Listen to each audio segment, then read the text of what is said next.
Ողջույն սիրելի հայրենակիցներ, եթերում Նոյանտապանն է։ Եվ այժմ մենք զրուցելու ենք քաղաքական գործիչ Ցեղակրոն կուսակցության հիմնադիր Շանթ Հարությունյանի հետ։ Ողջույն եմ, պարոն Հարությունյան։ Շնորհակալ եմ, որ ընդունել եք հրավերը, շատ ուրախ եմ ձեզ հետ զրուցելու Նոյանտապանում։ Ես էլ շնորհակալ եմ։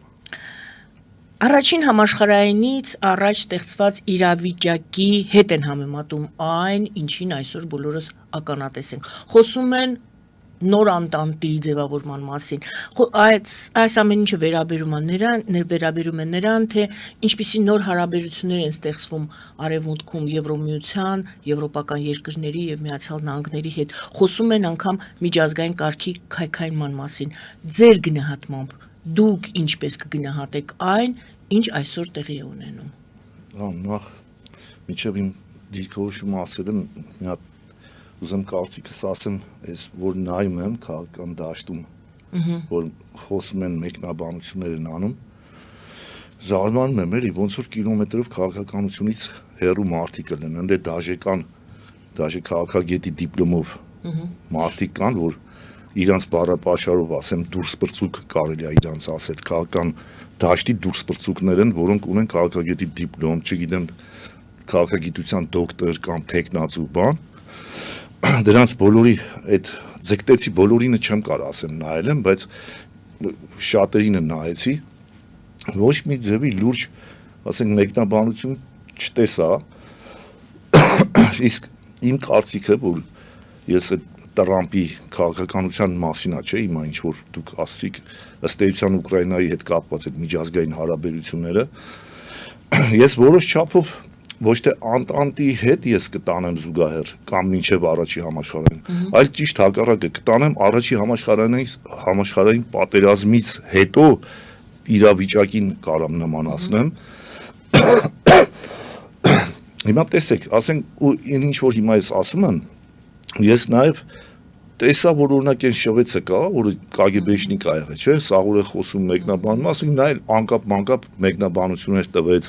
Դրանց ամենամոտիկը այն Դմիտրի Գորդոնը կա Ուկրաինայից, նա մի քիչ նման խոսած, բայց էլի այն ձև չէր, ինչ որ ես կասեմ, ես դե չեմ կարա ինձ թույլ տամ լրիվ այդ քաղաքականությունը հիմա ասեմ, կփորձեմ, որտեղ դա բազմաշերտ քաղաքականություն է հիմա ընթանում, քանի որ այո, աշխարհակարգա փլուզված, ես փորձեմ մի քիչ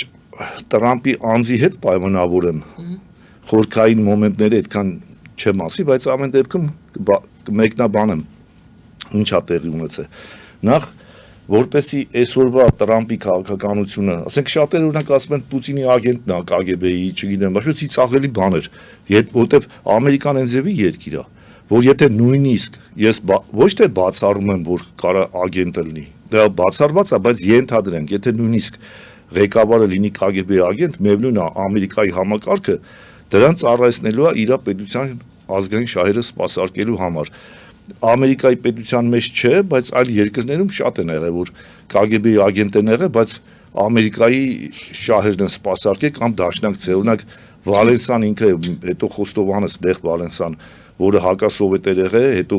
Խոստովանես, որ պատվիսկա էր տվել բանի հետ Վասլավ Յարուզելսկու հետ մարշալի հետ համաձայնությամբ վերցել էր իշխանությունը, բայց ինքը լրիվ արևմտյան քաղաքականություն վարեց, ինքը Ամերիկայի համակարգը նենց է,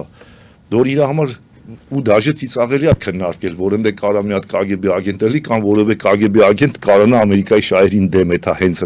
Նրանք սկի չերեդուպես մարդուն տվին սպանին ու միջև այսօր ոչ մի բան, հետևանք չկա դրա հետ կապված։ Սա նախաբանի պես ասեմ, էլի, ու հիմա ինչ եմ ուզում ասեմ։ Խնդիրը նախ եթե պարբերաբար առիթ ունեցել եմ ասել, որ եթե Ամերիկան չուզեր, այդ պատերազմը չէր լինի։ Ինչի համար էր Ամերիկային պետք տես պատերազմ։ Ուրեմն այն ինչ որ տարիներ առաջ առիթներ ունեցել եմ ասելու, նույնը հետո Լավրովը ասեց, որ Արևմուտքը ձգտում է Ռուսաստանի պետության շուրջը կրակի օղակ սարքի, շղթա, որով ասում է ոչ թե չեզոք բուֆեր դառնա, այլ թշնամական բուֆեր Ռուսաստանի շրջակայքը։ Ու դրա ապացույցն է եւ Վրաստանի հետ պատերազմը եւ Մոլդովայի հետ այդ հարաբերությունները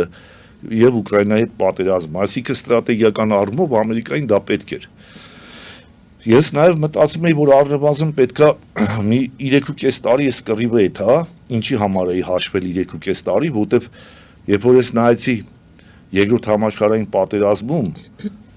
Կիևի ազատագրման պաշտոնական օրը համարվում է 44 թվականի հոկտեմբերի 29-ը։ Դե հաշվեցի 41-ի հունիսի 21-ին 22-ին ասկսել կռիվը, գալիս է 3 տարի 4 ամիս։ Հիմա սա ինչի համար եմ ասում, որ հիմա իրանք Ռուսաստանին պետք է ցույց տային, ասեին, որ դու ոչ այն վաղ ես կարացել Գերմանիայից Կիևը հետ գրավես։ Ոչ էլ հիմա ես կարող անում, որտեվ այսինքն պատմական կտրվածքով են իրանք հարց լուծում, որ երկրորդ համաշխարհային պատերազմը Սովետը չի կարա համարի, որ ինքն է հաղթողը, ինքը կարա ընդունի այն ինչ որ իրականում կա, հաղթողի դաշնակից։ Նես ոնց որ Ֆրանսիան կամ Անգլիան, Ամերիկայի հաղթող ամերիկաները ըստ էության պատերազմի հաղթողը,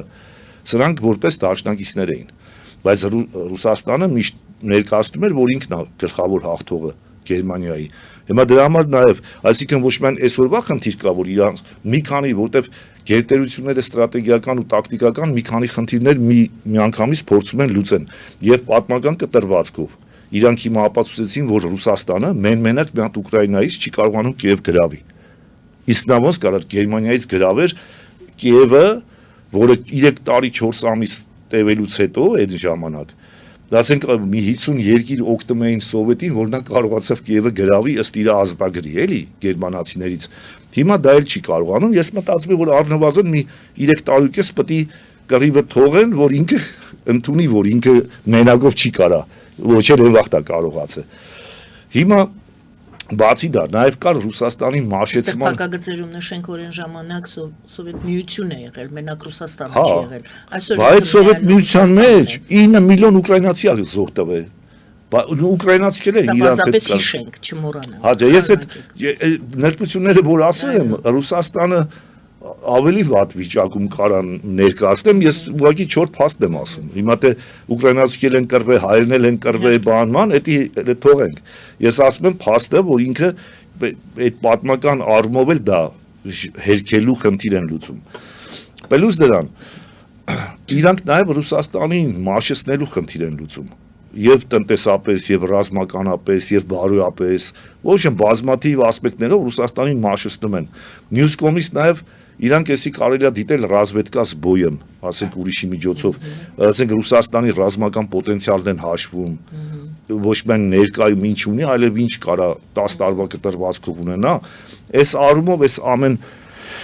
բաները հաշվի առնելով ինքը այդ ժամանակ էլ Ամերիկան կկանգնացնի։ Հիմա ու նաև կա մի հատ գլխավոր խնդիր, որ բանակցությունների, երբ որ Ռուսաստանին փորձում են բերեն, ըստ էության իրանք դրանով հավասարեցնում են Ռուսաստանին Ուկրաինայի պետությանը հավասար։ Այսինքն, երբ որ Ռուսաստանը համարվում է 5 ՄԱԿ-ի անվտանգության խորհրդի մշտական անդամ երկրներից մեկը, որը վետո իրավունք ունի, այս պատերազմով ըստ էության այդ բոլորը Ռուսաստանը զրկվելու ըստ էության այս ամեն ինչի արդյունքում, երբ որ զինադադար կնքվի։ Հիմա տեսեք, եթե Տրամպը Ներողություն այստեղ էլ մի ճշտում, այսինքն ստացվում է Ռուսաստանը ռազմի դաշտում չլուծեց այդ հարցը, չեկավ խաղաղության, այլ իրեն Զելենսկու հետ միասին, Ուկրաինայի հետ միասին Ամերիկանն կլոր ասենք ոնց որ հայ-ադրբեջանական կոնֆլիկտին Պուտինը որպես ռեգիոնի նայող բերես նստեցրեց զինադադարի բանակցության, հիմա դառնում է այդ 5 երկրներից մեկը Ուկրաինային հավասար կարգավիճակով Ամերիկան դրան բերելու է նստեցնի բանակցությունների։ Ու քանի որ դա Ռուսաստանում էլ են գիտակցում, դրա համար որոշակի քայլեր անհրաժեշտ։ Ես դրա համար տարանջատեմ Տրամպի կերպարը, սենց ձևի տարանջատեմ էլի, որտեվ ի վերջո շատ կարող է չեմ էլ ուզենա KGB-ն կարողանալ նորմալ վերլուծություններ անի, հա, դրա համար փորձեմ տարանջատեմ։ Տրամպի կերպարը, որպես ինքը որպես բիզնեսմեն, հա, հաղթող, նվաճող, ոչ եմ իր ուզածին հասնող կերպար է, բայց Ամերիկայի պետության այդ խորքային պետությունը, եթե չուզեր է ձևի կերպարի, չէր թողի։ Հիմա Տրամպը հայտարարել է իր քարոզարշավի փուլի համար թե ինչի համար, դա թողենք մի կողմ։ Հայտարարել է, որ բերելու է այդ հարցը լուծման։ Ինքը ամեն քայլի գնալու է, որ այդ հարցը լուծի։ Ռուսի օգտին զիջում կանի, Ուկրաինան կապ չունի, ռուսը զիջում կանի, կապ չունի։ Ինքը ամեն քայլով պետք է իր խնդիրը լուծի ու վստահ եմ լուծելու է։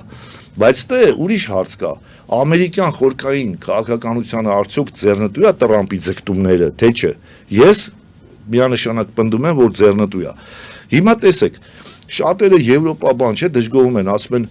Տրամպը չի մեղադրում Ռուսաստանին որպես պատերազմի հրձիկ,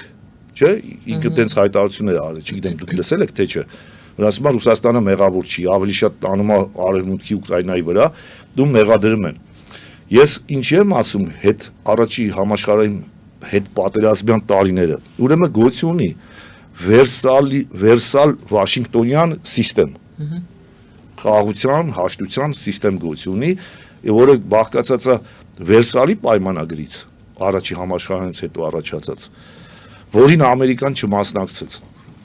Ու Վաշինգտոնում նորից շարունակեցին, ուրեմն Վերսալում կնքեցին պայմանագիրը 19 թվին, իսկ բանում սկսվեց բանակցությունները Վաշինգտոնում 21 թվից մինչև 22 թիվը, 21-ի վերջերից նոյեմբերից էր երբ էր սկսեց մինչև 22-ի փետրվար, ու դա պատմության մեջ հայտնի է որպես Վերսալ Վաշինգտոնյան սիստեմ։ Հիմա տեսեք,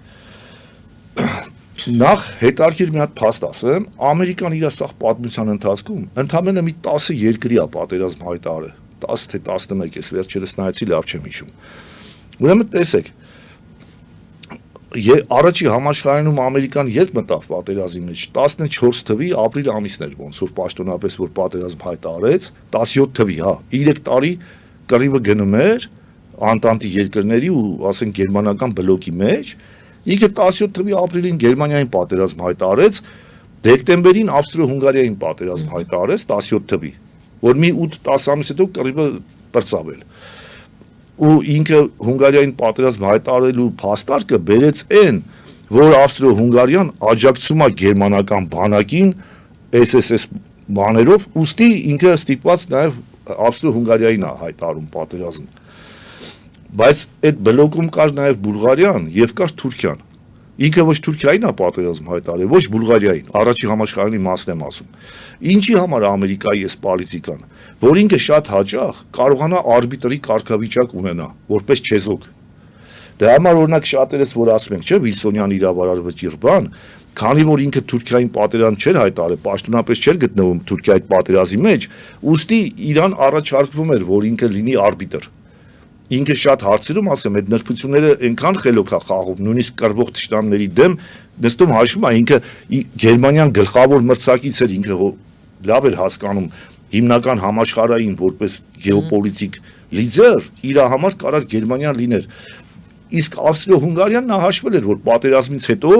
լուծարվելու է այդ պետությունը, այսինքն ինքը առանձին Հունգարիային երբեք պատերազմ չի հայտարարել, Ավստրիային երբեք պատերազմ չի հայտարարել, դեպի ինքը այդ նրբություններն էլ ես որ կարդում ուսումնասիրում եմ, տենում եմ, որ ինքը շագրգռված չի ժողովուրդների դեմ պատերազմ հայտարարողի իմիջ ունենա։ Դրա համար էլ այդ 250 տարվա մեջ 11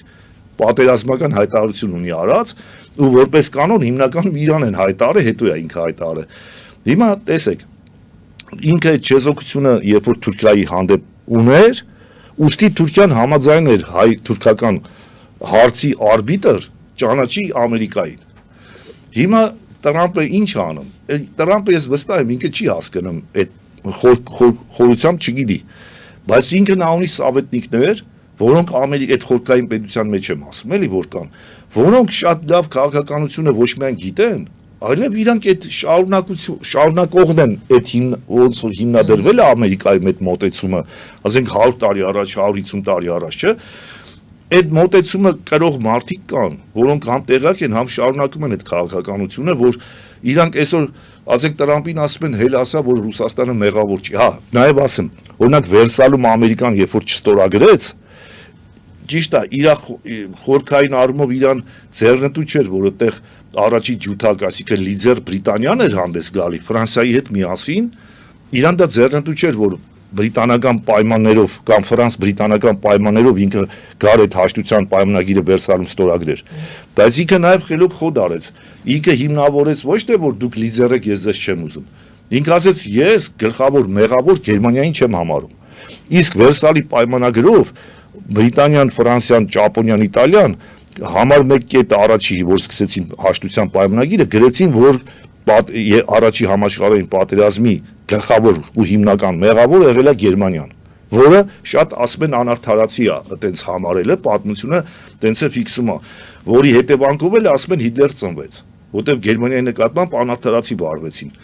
Ամերիկան այդ նույն ժամանակ ասեց այս կետի պատճառով ես Վերսալը չեմ ստորագրի։ Ինքը էլի մի քանի փաստագրեց, բայց գլխավոր իր պրետենզիան այդ անտանտի երկրներն էր, որ ասեց ես չեմ համարում Գերմանիային պատերազմի հրձիկ։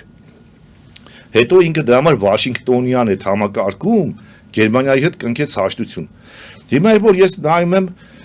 ասենք նրա պահվածքը Բուլղարիայի կամ Թուրքիայի նկատմամբ պատերազմելով այդ բլոկի դեմ ինքը չեզոք է դրանց հետ պահում։ Ու նայում եմ, երբ որ ինքը Վերսալում հելում ասում է ես Գերմանիային չեմ մեղադրում որպես պատերազմ սկսող հրձիկ, ուստի չեմ ստորագրի, ու Վաշինգտոնում ինքը իր շահեկան պայմաններով իհարկե, բայց այդ կետերը պաշտպանելով ինքը տենց էլ չհամարեց, որ Գերմանիան է մեղավոր։ Հիմա որ ես հիմա ուսումնասիրում եմ, նայում եմ, տեսնում եմ Տրամպը նույն պոլիտիկան է իրականացնում, ինչը որ Վերսալ Վաշինգտոնյան, այսինքն ոչ թե առաջին համաշխարհային պատերազմից առաջ իրավիճակը, այլ առաջին համաշխարհային պատերազմից հետո իրավիճակն է, որ հիմա, որը ես ասենք ցավալիորեն տենում եմ ոչ մի քաղաքական գործիչ, ինչ մեկնավ ասում եմ, կես ասում են KGB ագենտ է, կես ասում են դավաճանել է, Պուտինին երկրորդ համաշխարհային պատերազմին։ Հա, երկրորդ համաշխարհային պատերազմը մենակ դա չէր։ Ամերիկային էլի միտեղ, Ամերիկային ու Սովետը էլ այլ վերլուծության հարց է։ Հեսա, բայց եթե ուզում եք մի թեթև դրան եք անդրադառնամ։ Հələ ես խոսում եմ փաստի մասին, այն քայլերի, որը այսօր իրականացնում է ըստ էության Տրամպը։ Ինքը, ասեմ, սա չեմ կարծում, որ ինքը գիտի, բայց իր սովետիկները ասում են, որպեսզի դու կարողանաս Ռուսաստանին բերես նստեցնես բանակցությունների սեղանի շուրջ, նախ դու պետքա չեզոք երկիր հանդես գաս։ Ոնց որ հայ-թուրքական հարաբերություններում ինքը կռվելով այդ թուրքական գերմանա-թուրքական բլոկի դեմ ինքը Թուրքիայի հետ ուներ այդ փաստարկը, որ ինքը չեզոք ա եղել Թուրքիայի դեմ ու Թուրքիան համաձայնվում էր։ Հիմա տեսեք, եթե Ամերիկան առանց Ուկրաինայից հանդեպ էս պահվածքի, այսինքն ինքը հիմա ինչ անում ըստ էության, կարող է արևույթ թվում է ինքը թշնամություն անում Ուկրաինային, բայց թշնամություն չի, դա չեզոքության քայլեր է, այսինքն որ ինքը չի ասում ես ռուսներին կօգնեմ, որ ձեզի գրավեն։ Ինքը ասում է ես ձեզ չեմ օգնի։ Այսինքն դա նշանակում է, որ ինքը ասում է ես չեզոք եմ։ Որտեղ պատկերացրեք, մինչև հիմա չեզոք չէր ոչ Ամերիկան, ոչ Արևմուտքը, չէ՞։ Պաշտոնապես այդ մարդիկ իրանց այդ ՆԱՏՕ-ի ընդ մի հատ ինչ քաղաք կա, այն որ հավքվում են, ՆԱՏՕ-ի բլոկը Ռայնշտայնը ինչ է, ինչ որ գերմանական։ Հա, այդտեղ միշտ հավքվում են ու հատկաց որոշում են ինչ օգնեն Ուկրաինային, ինչ չէ։ Հիմա եթե այդ բլոկը, որը շարունակում է օգնել մինչև Տրամպը, եթե Ամերիկան կանչի Ռուսաստանի բանակցության, դա չի լինի բանակցություն, կլինի բան, կապիտուլյացիա։ Այսինքն կլինի, որ այն ռազմաքաղաքական բլոկը, որը Ուկրաինայի, հանձինս Ուկրաինայի պատերազմում է Ռուսաստանի դեմ, այդ ռազմաքաղաքական բլոկի լիդերը Ռուսաստանին առաջարկում է բան, զինադադար։ Այսինքն նշանակում է հաղթող կողմը Ռուսաստանին կապիտուլյացիայի առաջարկ անում։ Անկախ դրանից, որ ռուսական զորքերը մի 20% գտնվում են օկուպացված տարածքում, ես այդ մասին եք ասեմ, խիատենց։ Այսինքն չի կարա օբյեկտիվորեն լինի Ռուսաստանի համար որևէ տեսքով ընդունելի։ Եթե Պուտինը համաձայնվի, գեներալիտետը դրանք խփի որպես դավաճան։ Որտեվ կասի դու գնում ես թշնամական ռազմաքաղաքական բլոկի լիդերի հետ բանակցելու, որտեղ բոլորն էլ գիտեն, որ օրինակ այդ առաջի համաշխարհայինում Գերմանիան, Ավստրո-Հունգարիան, Բուլղարիան եւ բանը, Թուրքիան էին, չէ՞։ Բայց ամբողջ բանակցությունները առաջինը Վերսալում կատարեցին Գերմանիայի հետ, որտեղ այդ բլոկի լիդերը ըստ էության բանն էր, Գերմանիան էր։ Երկրորդ համաշխարհային պատերազմում Գերմանիան կապիտուլյացիան ստորագրեց առաջին Էյզենհաուերին, ամերիկյան զորքերի դաշնակցության հրամանատարին, որից հետո Էյզենհաուերը պահանջեց, ասեց իմ դաշնակիցներիցը պետք է կապիտուլյացիա ընդունես։ Ու դաշնде ասում է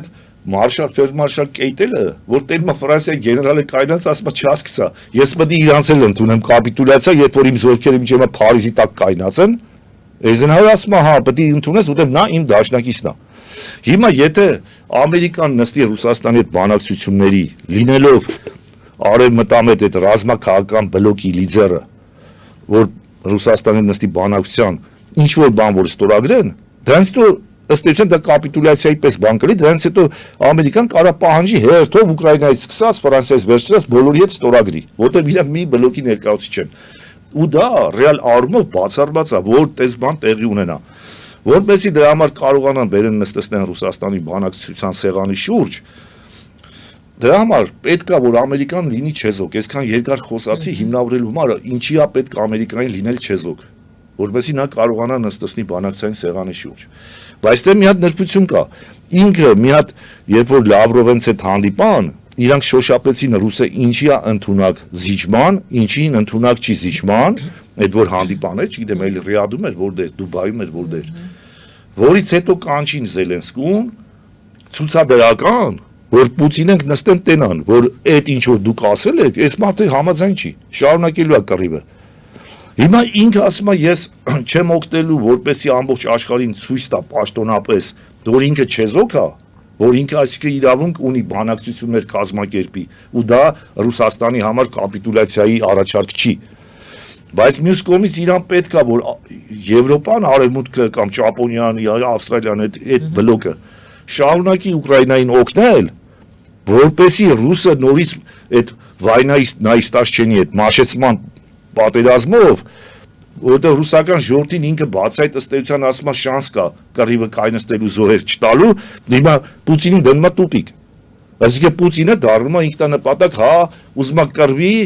զոհեր տա մսխի ռեսուրսները առանց հույսի, որ ինքը կարա այդ Ուկրաինա երկիրը գրավի։ Շատ է թե 20% օկուպացնել է, դա խնդիրի լուծում չի, էլի։ Դրա համար ինքը դրանով արդեն համ հույսեր առաջացնում Ռուսաստանին, որ շահեկան ձևի դուրս գան այս պատերազմից։ Համ էլ նրանց էլ հրահրում է որ օգնեն, որ ինքը սա հույս չունենա, որ հենց չեմ էլ բացառում, որ կարող առանձին սիգնալ են տվել, ասել են քեզ մի ամիս ժամանակ, կարաս մտի Կիևը գրավի։ Եվրոպացիքներն ասել են, դուք եթե մեր սահմանիկն եք, այդ Տրամպը նոր չի ասում, այս 8 տարի է, ասում է 3%, 1.5% եք բանանում, դրա համար պատական չէր, որ այդ Վենսը եկավ, Մյունխենում հելավ կփրտեց սաղին։ Ասեց ելեք ձեր գործը արեք։ Այս առումով ինքը որ Եվրոպային հրելա, որ Եվրոպան այդ նագրուսկեն վեկալի 2 ամիս կամ 4 ամիս, այսինքն մինչև զինադադարի սեղանին նստելու, բանակցային սեղանին նստելը, իրանք պետքա ոչ թե դա խոսքով ասեն, այլ ամբողջ աշխարհը պետք է տենա, որ Ամերիկան չի օգնում Ուկրաինային, այսինքն ինքը չեզոք է, ուստի ինքը իրավունք ունի, որպես արբիտր հանդես գա։ Ստրատեգիա, էսի Տրամպը փորձում է անի իր անձնական ամբիցիայից ելնելով, բայց Ամերիկայի խորհրդային պետությունը նրան չի խոչընդոտում կամ նույնիսկ աջակցում է, որովհետև իրանք է ստանում են այլ բան։ Ամերիկան դառնում է արբիտր։ Արբիտր ում երկրորդ միջուկային տերության վրա։ Իսկ երկրորդ միջուկային տերությունը հավասարեցվում է Ուկրաինայի, Գերմանիայի պես կարգավիճակի։ Հələ չհաշված, որ ինչ տեսքով էլ զինադադարը կնքվի, այդ փաստացի ասենք ենթանենք Ռուսաստան դուրս չգա զորքերը կամ Ուկրաինան ինչ որ զիջում անի, չէ, միևնույնն է իր ցանկացած զինադադարի կնքում Ռուսաստանի համար ստեղծելու է խնդրեմ, որ նա այլևս աշխարհի որևէ անկյունում չի կարա որևէ կոնֆլիկտի միջնորդ հանդես գա։ Այսինքն թե ինքը մինչև հիմա ասենք Վրաստանի, Օսեթիայի, Աբխազիայի համար խաղապահի կարգավիճակ ուներ, ճիշտ է, այդ օզորք մցեց անեքսարեց։ Մոլդովայում ունի խաղապահի կարգավիճակ, ասենք հիմա այստեղ Ղարաբաղում էլ ուներ, ձևական հələ այդ ֆորմալ առումով ունի էտի, ու ընդհանրապես կարող է Բալկաններում էլ ամբիցիա ունի, աշխարհի տարբեր տեղերում կարող է ամբիցիա ունի, եթե ինքը նստելու այս պատերազմական բանով զինադադարի, ինչ տեսքով էլ պայմանագիրը այդ զինադադարի կետերը գրվեն, ներունա ինքը դառնում է պատերազմող կողմ, կապ չունի, որ ինքը մեղավոր է հրձիկա թե չէ, այսինքն սաղ աշխարհը կճանաչի հրձիկ, Ամերիկան չի ճանաչի, միջնորդ հանդես կգա, ինքը կզրկվի այն իրավունքներից, որ այդ 5 երկրները ունեն աշխարհի տարբեր անկյուններում, որպես իրավարար, որպես արբիտր, լուծելու դա կոնսենսուսով է, այսինքն այնտեղ կարող են նստեն, ասեն Աֆրիկայի այս ֆրանսախոս գաղութներում Ֆրանսիան թող զորք մտցնի, չգիտեմ Անգլիախոս նախկին գաղութներում թող խաղապահ ասենք անգլիան զորք մտցնի կամ ամերիկան չէ, սովետն էլ ուներ էդի։ Հիմա այս կոնֆլիկտով, երբ որ ինքը նստի արդեն բանակցության, հետևանքները ահավոր են ելել Ռուսաստանի համար։ Այս է գլխավորը, իսկ թե Ուկրաինան շատ զորք կտա, շատ զորք չի տա, բան, էդի 1000 տարի ճշտված է, ասենք ամերիկան, էդի բրիտանական մեթոդոլոգիան է, հանի կռվցնի, բայց Ուկրաինան ուզի չուզի իր երկրի անկախության պետականության համար կռվում է։ Հիմա այսքան երկար ինչի համար խոսացի, որ այս մարդիկ չեն հասկանում, ասում են Տրամպը դավաճանել է, բան արել։ Սա թողեթան վեկալ են ուսումնասիրեն այդ Վերսալ Վաշինգտոնյան համակարգը 19-ից 22 թվեր տենց է համարվում, էլի։ Վեկալ են ուսումնասիրեն, նոր մի քիչ կհասկանան դա ինչ է։ Իսկ ինչ որ վերաբերում է այդ 20% օկուպացիային, դա իրանք այդ անեքսիան արևմուտքը չի ճանաչելու, ոչ էլ Ամերիկան։ Մնալու է ուկրաինական հողը օկուպացված Ռուսաստանի կողմից, ոնց որ Վրաստանի, ասենք Օսեթիան, Աբխազիան, այնի օկուպացրել է, չէ, Ռուսաստանը, չգիտեմ, անկախաճանաչ է տոլի վեկալ է իր տարածքը։ Արևմուտքը ֆորմալ առումով չի ճանաչում Ռուսաստանի տարածք։ Հիմա ասեմ դա ինչի համար է Ամերիկան այդ ձև քայլերի գնում։ Նույնը Մոլդովայի բանով, որովհետև երբ որ այս հարցերը լուծվեն, ասենք այդ Ուկրաինա, Մոլդովա, Վրաստանը դե լուծվել է արդեն, Մոլդովան, բանես Կովկասի հարցերը լուծվեն, իրանք ինչ են անելու, երբ որ Միջին Ասիայի հարցն է լուծվի, հեսա կխոսամ նաև Միջին Ասիայի հետ կապված, երբ որ այդ հարցերը լուծվի, ինչ որ տարիներ հետո, խոսքի 10 տարի, 20 տարի, ես չգիտեմ, այդ Ամերիկայի պլանավորումը կարա լինի էլի, ես դա կարամ ընդամենը ենթադրեմ ինչա կատարվելու, բայց որ ժամկետում է կատարվելու, ես չեմ կարա հաշվեմ, դե պատկերը չունեմ ոչ Ռուսաստանի ռեսուրսների դիմադրության, ոչ էլ Ամերիկայի ռեսուրսների հաղթական։ Դա համար ժամկետ չեմ կարա ասեմ, բայց հերթով ժողովուրդը կտեսնի այդ process-ը հետումա։ Ինքը ինչ անելու, վերցնելու է բուն Ռուսական Ֆեդերացիայի պետությունը քայքայման ճանապարհը ընտրելու, երբ որ ասում եմ այդ բոլոր հանրապետություններին պոկի Լավրովի ասած կրակ է օղակը թշնամական բուֆերը սարքի, որը հիմա այդ սարքման process-ում է։ Դրանից հետո անցնելու է բուն Ռուսական Ֆեդերացիայի քանդմանը, այնտեղ չեչենները, Թաթարստանը, բանը, դե ագին կան ժողովուրդներ, որոնք ապստամբելու են, ասենք չեչենները հայտարարելու են նորից Իչկերիայի հանրապետություն, Ուկրաինան ճանաչելու է Իչկերիայի անկախությունը, Վրաստանը ճանաչելու է Իչկերիայի անկախությունը, ու քանի որ այդ տարածքներում արդեն ելնելու են միջազգային խաղապահներ, Ռուսը չի կարողանալու հարձակվի, եւ որ Ռուսը հելնի, ասենք, նոտա կամ ամերիկացիքի հետ հանդիպի առանձին ասի, դրանքով են իմ տարածքային ամբողջականության դեմ ոտնձգություն են անում,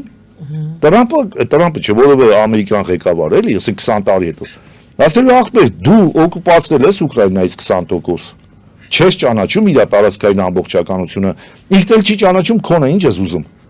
Կարաս փողով առ, չգիտեմ, խնդրի, աղաչի, երգի, պարի, կաշարի, ինչ ուզում ես արա, բայց չլեմ չիմանա միջուկային զենք կամ ռազմական միջամտություն ես, էդի իմ ստեղծած աշխարհակարգին դեմա ես քեզ կխփեմ։ Այսինքն Ամերիկան երբեք խաղի կանոն չի խախտել առ այսօր, Սովետը փլուզելուց էլ ստիպեց, որ ռուսները ճանաչեն 15 հանրապետության անկախությունը, հետո նոր ինքը ճանաչի։ Հիմա էլ ինչ որ անում է, էլի ինքը դրա համար ասեցի, նա հենց այնպես չի, որ 250 տարում 11 երկրի է ընդամենը պատերազմ հայտարարել, որից երևի 10-ը իրան հայտարարել են, հետո է ինքը պատասխանը։ Ասենք 10-ը չէ, երևի 7-ը։ Համենայն դեպս երկրորդ համաշխարհային պատերազմում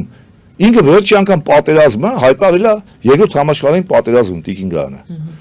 Ասենք Գերմանիա, Ճապոնիան Իրան խփեց Պիրլ Հարբորում, ինքը հայտարարեց պատերազմ, բայց երևի Ճապոնիան հայտարարել էր արդեն, չգիտեմ։ Գերմանիան մի 4 օր հետո 11 դեկտեմբերի հայտարարեց, Իտալիան հայտարարեց, ինքը այդ դրանց փոխադարձ հայտարարեց 3 երկիր՝ Ճապոնիա, Գերմանիա, Իտալիա, որ նրանք էին հայտարարել։ 42 թվի վերջերին էլ արդեն Բուլղարիա, Ռումինիա, Հունգարիային հայտարարեց, որտեղ օբշի դաշնակիցների դեմ հայտարարեց, էլի։ Այսինքն սա ինչ եմ ուզում ասեմ։ Այդ մարդը շատ խելոք կարողանում է խաղա ու իր խնդիրները լուծի խաղի կանոն չխախտելով։ Ու ստիպելով, որ հակառակորդները միջազգային նորմերը, այն որ դուք ասում եք ջունգլի օրենքը բան չէ, ինքը կարողանում է հենց անի իրավիճակ սարքի միջազգային, որ նրանք խախտեն խաղի կանոնները, ու ինքը դառնա պարյադկի կողմնակից, այդ կարգու կանոնի կողմնակիցը, համաշխարհային ոստիկան այսպես ասած։ Իսկ հիմա Ամերիկան գտնում է իր հզորության գագաթնակետին։ Այնքան ապուշտեր կան, ասում են Ամերիկան փլվում է, ես իմ 3 հատ բևեռած դարվեմ, չգիտեմ ինչ անեմ։ Հիմա ես ասեմ, երբ որ Ռուսաստանը կփլուզի ինքը ներսից, այդ ժամանակ Չինաստան մտնելու արևելք, Ռուսը Ամերիկային խնդրելու ասի զորքեր ինձ Չինաստանի ագրեսիայից պաշտպանի։ Թե չէ Չինաստանը ինքնին որպես բևեռ չի կարող հանդես գա։ Որ ասում են երրորդ բևեռը ծիծաղելի է։ Ամերիկանը փչե Չինաստանին փուչիկ սարքե։ Իրա տնտեսական ներդրմամբ։ Ու հենց կանգնես սարքել է դրան, բայց գա մի ուրիշ բան էլ ասեմ, էլի ես առիթով իհարկե դա լավ բան չի մեր համար։ Այս Միջանցքի մասներ, որ խոսում են իբր Չինաստան, ես իմ բանը Իրան, Չինաստան, ռուսամետները տենց են ասում, Իրան, Չինաստան, Հնդկաստան, Իրան, Ռուսաստան ճամփայի մասին բան չէ, բայց իրականում դրա վտանգը ուրիշ բանում է, որ Ամերիկան թույլ կտա Թուրքիային։ Նա պետքա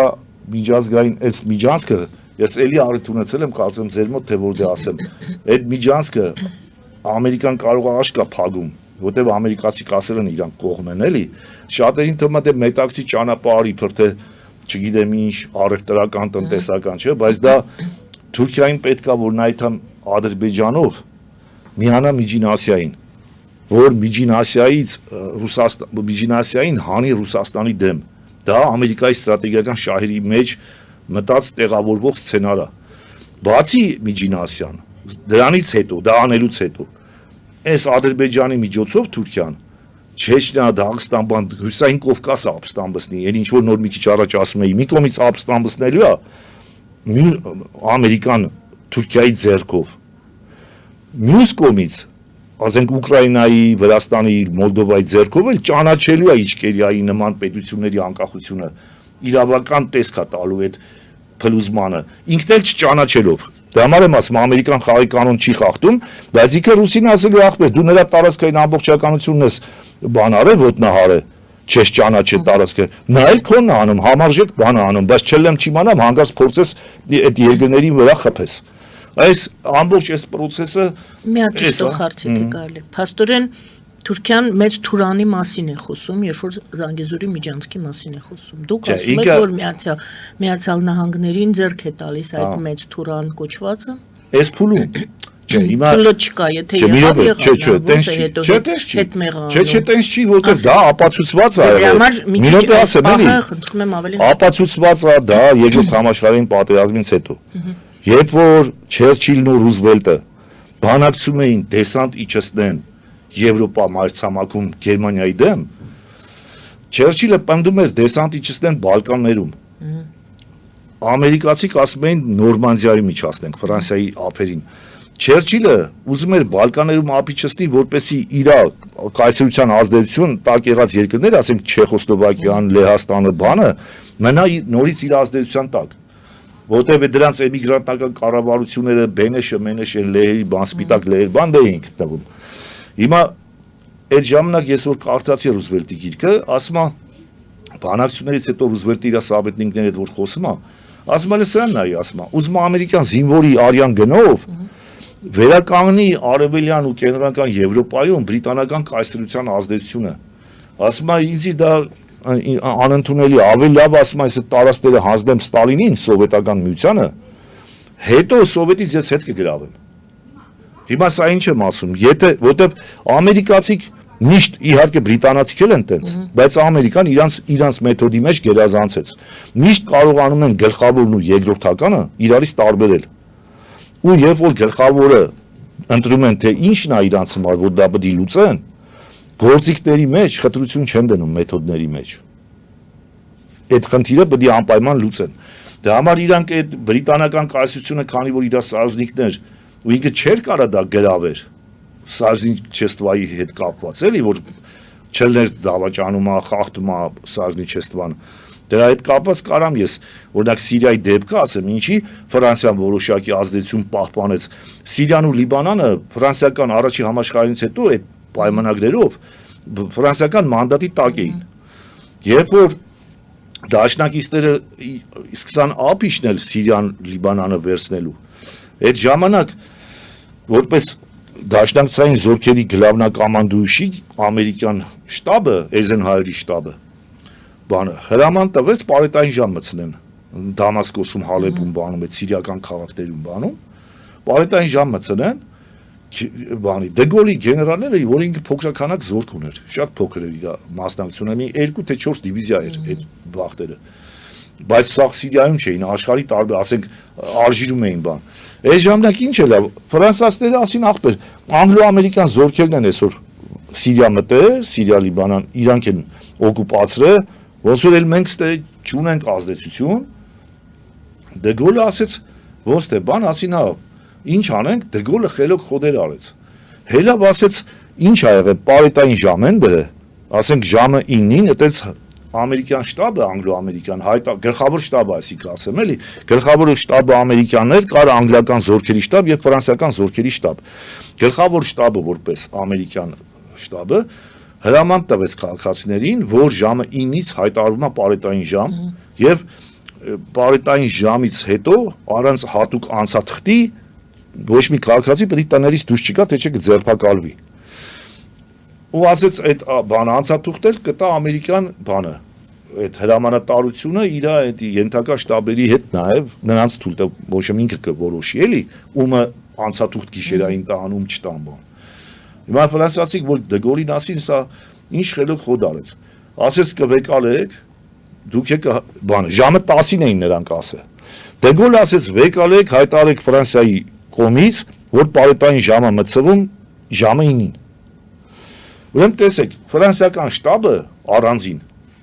եկավ հայտարարություն արեց, որ մենք ձեր առաջ ունենք պարտավորություն որպես մանդատ ունեցող երկիր բան, ձեր անվտանգությունը պահել։ Ոչ մի հատ լավ տեքստ բռին հայտարարին, որ ձեր անվտանգության համար եկել ենք այս կողմ, ուստի հայտարարում ենք, որպեսզի պրոբլեմ չլի,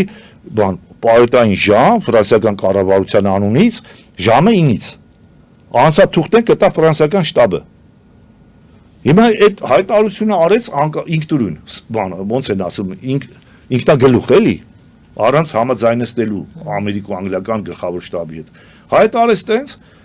հետո գնում էին կաֆե, ֆրանսիական ռազմական ոստիկանության զինվորները, մտնում էին կաֆե, ասում էին, ոչ մի ձերբակալություններ էին անում քաղաքացիներին, նրանք ասում էին, բա ժամը 10-ից է, ասում էին, չէ ախպեր, ասում էին, ժամը 9-ից է Ֆրանսիայի կառավարության բանակի որոշումն ա եղել, ասում էին, բա հեսա մենք ունենք բանը հրամանը ամերիկյան, ասում էր չի գործում ֆրանսիական մանդատային տարածքում, չի գործում իրանց բանը որոշումը, մեր շտաբի որոշումը պետք է կիրառվի, ասենք այդ կաֆեներում նստած են անգլո-ամերիկյան զինվորներ։ Գարի դրանց էլ էին ասում, խախտում թուղթ ունեք, ֆրանսիական, ասում են հեսա մեր թուղթ, էլ մի ժամ կա, համ էլ թուղթ ունենք։ Սա Զանգեզուրի Միջանցքի հետ ինչպես եք։ Այսա կասեմ, մի քիչ երկար ասեցի, որ ես ինչ որ խոսում եմ երկար օրինակներ եմ բերում, որ լսարանը պատկերացնի, ոնց կարա process-ը դա։ Ոչ եմ, իրանք վեկալեցին կոնֆլիկտ էին սարքում ամերիկացի, դաժե կրակոցներ եղավ, դե անգլիացի քո չէին ենթարկվելու ամերիկացիք այդ ֆրանսիական զորքին։ Իրար վրա կրակեցին, զոհեր եղավ, վիրավորներ եղավ, ու Ֆրանսիայի զինված ուժը չէր հերիքի պարտադրեր, բայց Չերչիլն ու Ռուզվելտը որպեսի չեպե չդառնա, ասեն հակառակորդ գերմանական պրոպագանդան Գեբելսը որպեսի չօգտագործի, ասի դաշնակիցների մեջ թշնամանքած սկսվեք, փլուզումը լինի, որը կազդի համաշխարհային այլ երկրների ժողովուրդների տրամադրությունների վրա, ասեց ոչինչ,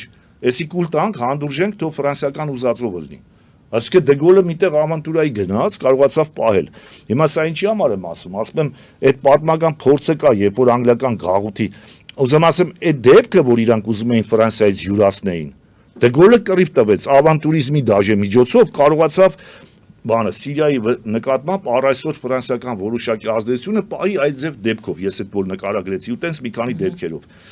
Իսկ Անգլիան չգնաց կռիվ տալու Ամերիկայի այդ Բալկանների վրով։ Ինքը հա պահանջեց, որտեղ նաև շարունակություն ասեմ, Չերչիլը ֆրմա Դեգոլին ասում է, դու ասում ես ո՞նց ես քեզ պահում Ռուզվելտի հետ խոսալուց։ Ես ասում եմ հզոր կայսրության ղեկավարը եմ, հսկա կայսրության։ Իտո ես ինչ չեմ կարող այտենց պայեմ, տենց խոսամ, ոնց որ դու ես քեզ պահում։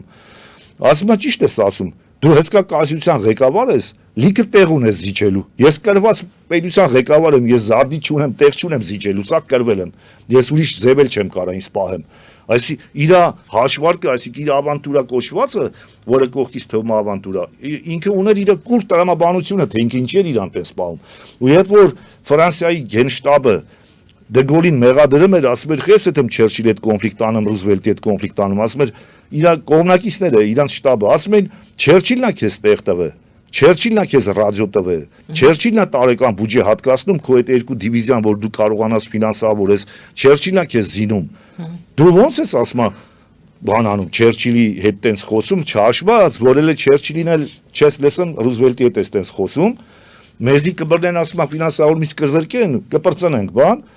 Դեգոլը ինչ էր պատասխանում, ասում էր, երբ Գերմանիան պատերազմ սկսեց սովետական միության դեմ, այսինքն երկրորդ ճակատ բացեց, այդ պահից ինձ պարզ է, որ Գերմանիան կրվելու է,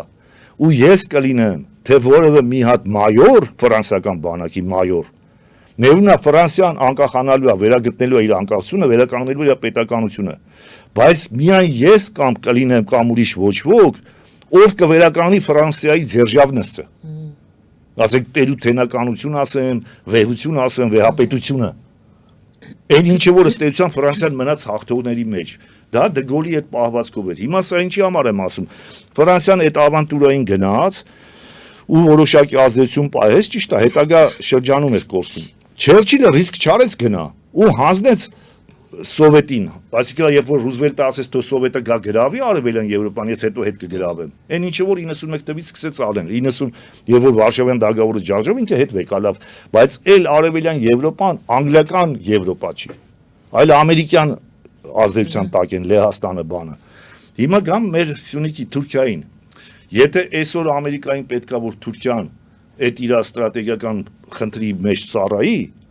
բնականաբար դի թույլ տանդեին հաստատանիստական ուժերին, որ իրանք մեծ թուրան խոսան, մեծ իսլամ խոսան, չգիտեմ Օսմանյան կայսրություն խոսան, որպեսզի կարողանան այդան այդ քայլին։ Ասենք տեսեք, նա Ուկրաինայում ինչ էր Շուխևիչի ներողություն խոսելուց բացի Սյունիքի Միջանցքը եթե չլինի, չի իրականացվի, ճիշտ է։ Չէ, մի րոպե, ասում եմ Ամերիկան պետք է թույլ տա, որ ընդ ազգայնական ոգին բարձանա, որտեղ ոչ մեկը հենց այնպես չի թում մեռնելու։ Հիմա երբ որ ամերիկացիք Ուկրաինայում խրախուսում էին Ստեփան Բանդերայի եւ Ռոման Շուխևիչի, որ հերոսի արձաներ սարքեն, հերոսի կոչում տվեցին ազգային հերոսի բանի, ինչի համար։ Որտեղ Ուկրաինան Իրանից ինչ որ մի պոտենցիալ էր ներկայացնում, որում Ամերիկան իր ստրատեգիայի մեջ միսիա էր տեսնում դրա վրա։ Բայց ոչ լիբերալները, ոչ դեմոկրատները, ոչ սոցիալիստները երբեք չեն այդ հանուն հայրենիքի մեռնելու։ Դրանք բոլորը նյութապաշտներ են։ Լիբերալները կարող են մի քիչ իդեալիստներ լինեն, մնացած են նյութապաշտ են, այսինքն սոցիալիստը սոցիալական բանի համար կարող է լինի պայքարի, դեմոկրատը կարող է ասի, չգիտեմ, ընտրություններ, ես սենց եմ ուզում, չեմ էթում բանակ, չգիտեմ, լիբերալն էլ, կարող ասի ախպեր ինչ կռիվ, ինչ բան։ Այդ մարդիկ տենց են, էլի, ասենք իրանք պացիֆիստություն կարան, ինչ ուզեն ասեն, իրանք տենց են։ Բոլոր ժողովրդերի մեջ հանուն հայրենիքի դա ազգայնական շերտն է, որը ելնում ասում է նահասրբություն է հայրենիքը, իմ ծնողներից էլ ավել, օրինակ Նեժդե ասում է ես ցեղակրոն եմ եւ գիտակցում եմ, որ իմ անմիջական ծնողներից բացի ունեմ ավելի մեծ ծնող, դա իմ հայրենիքն է, ու ես գիտակցում եմ, որ իմ կյանքը պատկանում է ոչ միայն իմ անմիջական ծնողներին, այլ իմ ծնող ազգին։ Որտեղ նա նացիոնալիստ է Նեժդե իր գաղափարախոս, ու աշխարհի բոլոր ժողովուրդներն են տենց։ Նա ով որ ազգայնական զգացում չունի, նճղի, որպես օրինակ ես եթե իմ հայրենիքին սրբություն չհամարեմ, ինչի պետք է դա մեռնեմ որ։ Ասեք ես խի պետք է դա ասեմ, ասեք չեմ էթա, չէ, ենթադրենք այս ընտրական process-ի համար մեռնեմ կամ եթե դա չառնչվի իմ ազգային շահերին, էլի, նկատի։ Ասեք ինչ որ խոսքի հանուն պացիֆիզմի, չգիտեմ, հանուն մարդու իրավունքի բան, ես չեմ էթա մեռնելու։ Իմ համար որտեղ դրանք այդքան թանկ չեն։ Բայց իմ ազգի իրավունքի համար ես ասենք պատրաստ եմ այդա մեռնելու։ Հիմա տեսեք, հա, որ դուք ասում եք ինչի պետք է Ամերիկան անի, ասում եմ Ամերիկան եթե պետք է, որ Թուրքիան գնա ռազմական կամ մարտական process-ի, օրինակ, հենց այնպես թուրքերը չեկան բանում, Ադրբեջանում նստան այդ գեներալները, ու նրանք ես վստահ եմ իրանք նաև սպեց ջոկատների մեջ անմիջական կռվի դաշտում են ունեցել օպերատիվ գործողություններ ղեկավարող, որ Պալևոյի կամանձիրներ, որոնք կարող է դաժե 1-2-ը վիրավորվածել են կամ զոհվածել են։ Այն որ ասում էին, ենթադրենք Սիրիայից բերել են մի քանի հոգի զոհվել են, բան չէ, կարող է թուրքել են եղել դրանց մեջ կամ նաև թուրք են եղել, որ մենք հենց չգիտենք կամ ով որ պետքա կարող է գիտի։ Այսինքն ինչ եմ ուզում ասեմ, պետքա իմաստը որն է, եթե թուրքերի մոտ հելնի, ասենք Էրդողանը ասի, գիտեք ինչ կա, Ամերիկայի ստրատեգիական խնդիրն է, որ Ռուսաստանը կործանի, մենք էլ որպես իր գործիք ու զենք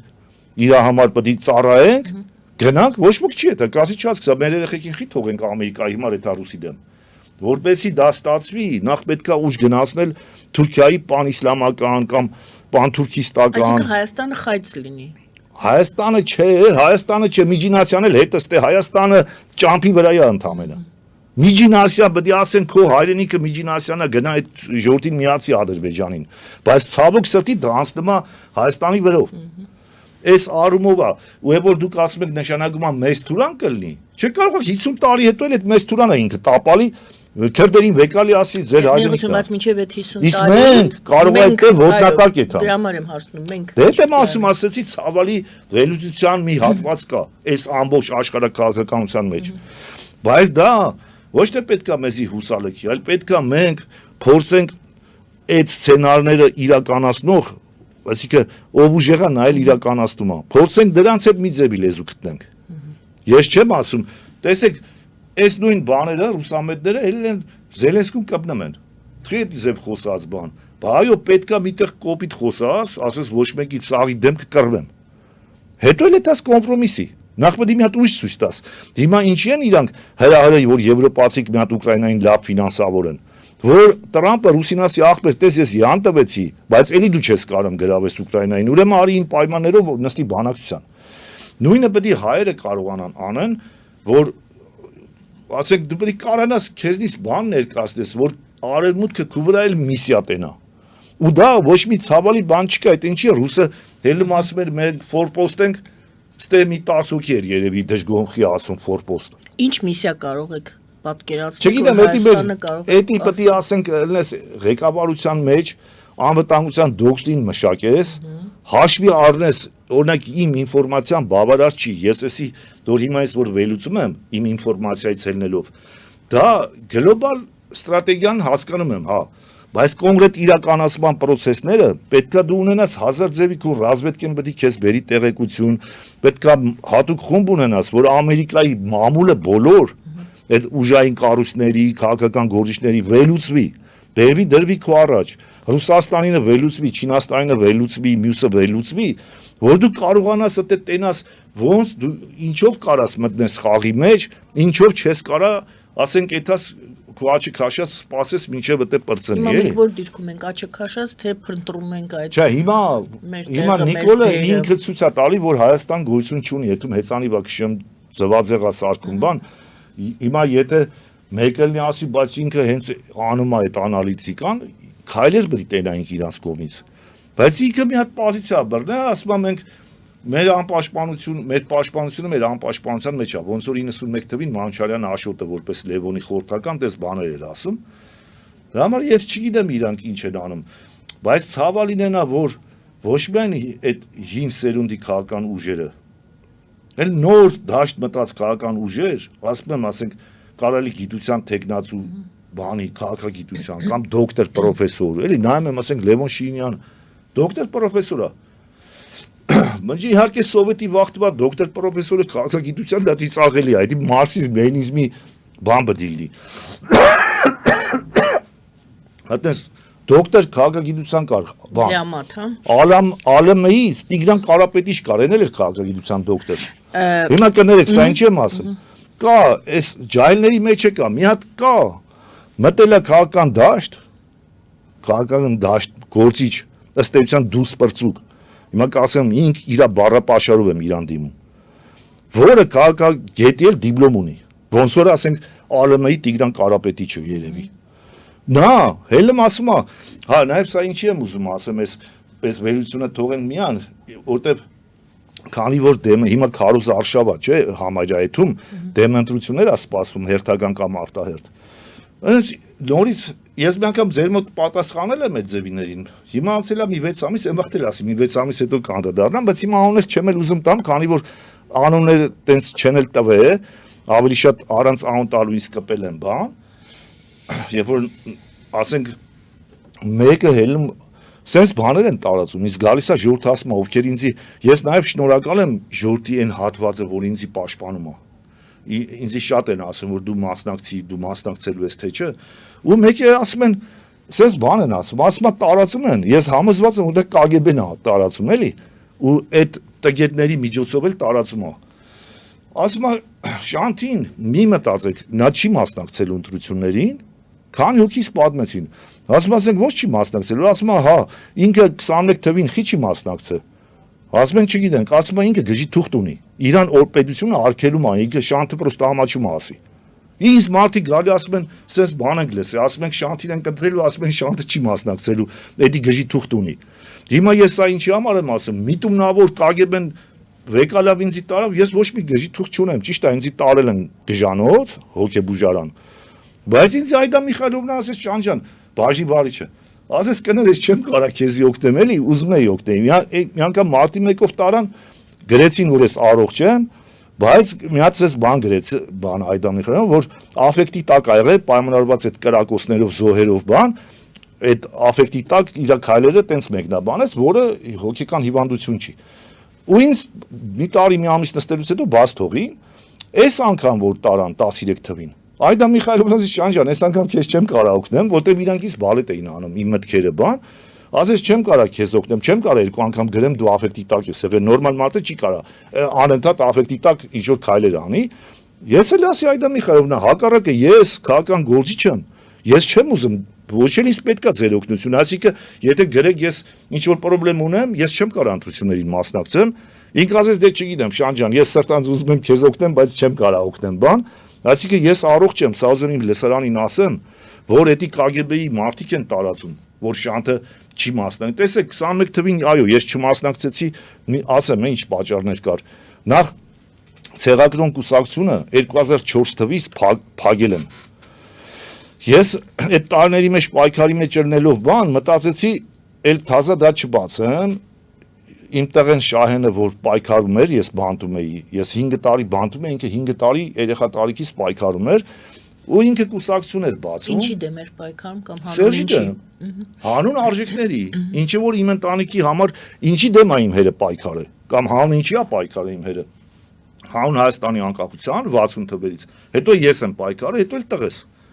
Բայց քանի որ Հայաստանը անկախ էր, բայց էսի բանանային հանրապետություն կարելի ասել Հայաստանի, ճիշտ է, բանանային հանրապետությունը սկզբից դա վերագրվում էր Լատինական Ամերիկայի երկրներին։ Հետո սկսեցին Աֆրիկայի, Ասիայի որոշ հիմնականում դրածո ղեկավար ունեցող կոռուպցիոն բան երկրներին նենց ասում են բանանային հանրապետություն, որ այդ բանան բառը Լատինական Ամերիկայից է առաջացել, բայց թեւավոր խոսքի պես խորհրդանշական մնացել է։ Հայաստանն էլ ինքը բանանային հանրապետություն է, ու նաև մենք գիտակցում ենք, որ եթե հայ ժողովրդի մոտ արժեքների դեգրադացիա է, դա վերջը սենց աղետը լինելու է, ինչ որ հիմա կա, ու այդ աղետը գնում է։ Հիմա այդ ժամանակ, երբ որ 21 թիվը եկավ, Շահենը իր անգերների հետ, որտեղ շատերն էին, ես հելում եթում էի խանութ, պատվիոսեք իրիգունը մութով է եթում խանութ։ Բայց մեկը խանութի մեջ մարդիկ տենում են, ասում են, բա դուք շանտեք, դուք դնելու եք ձեր տեխնացիոնը, որ դնեք ձեզ են կընտրելու բան, իմ ընկերներն էլ էին պնդում, ասում էին, որ մասնակցեն։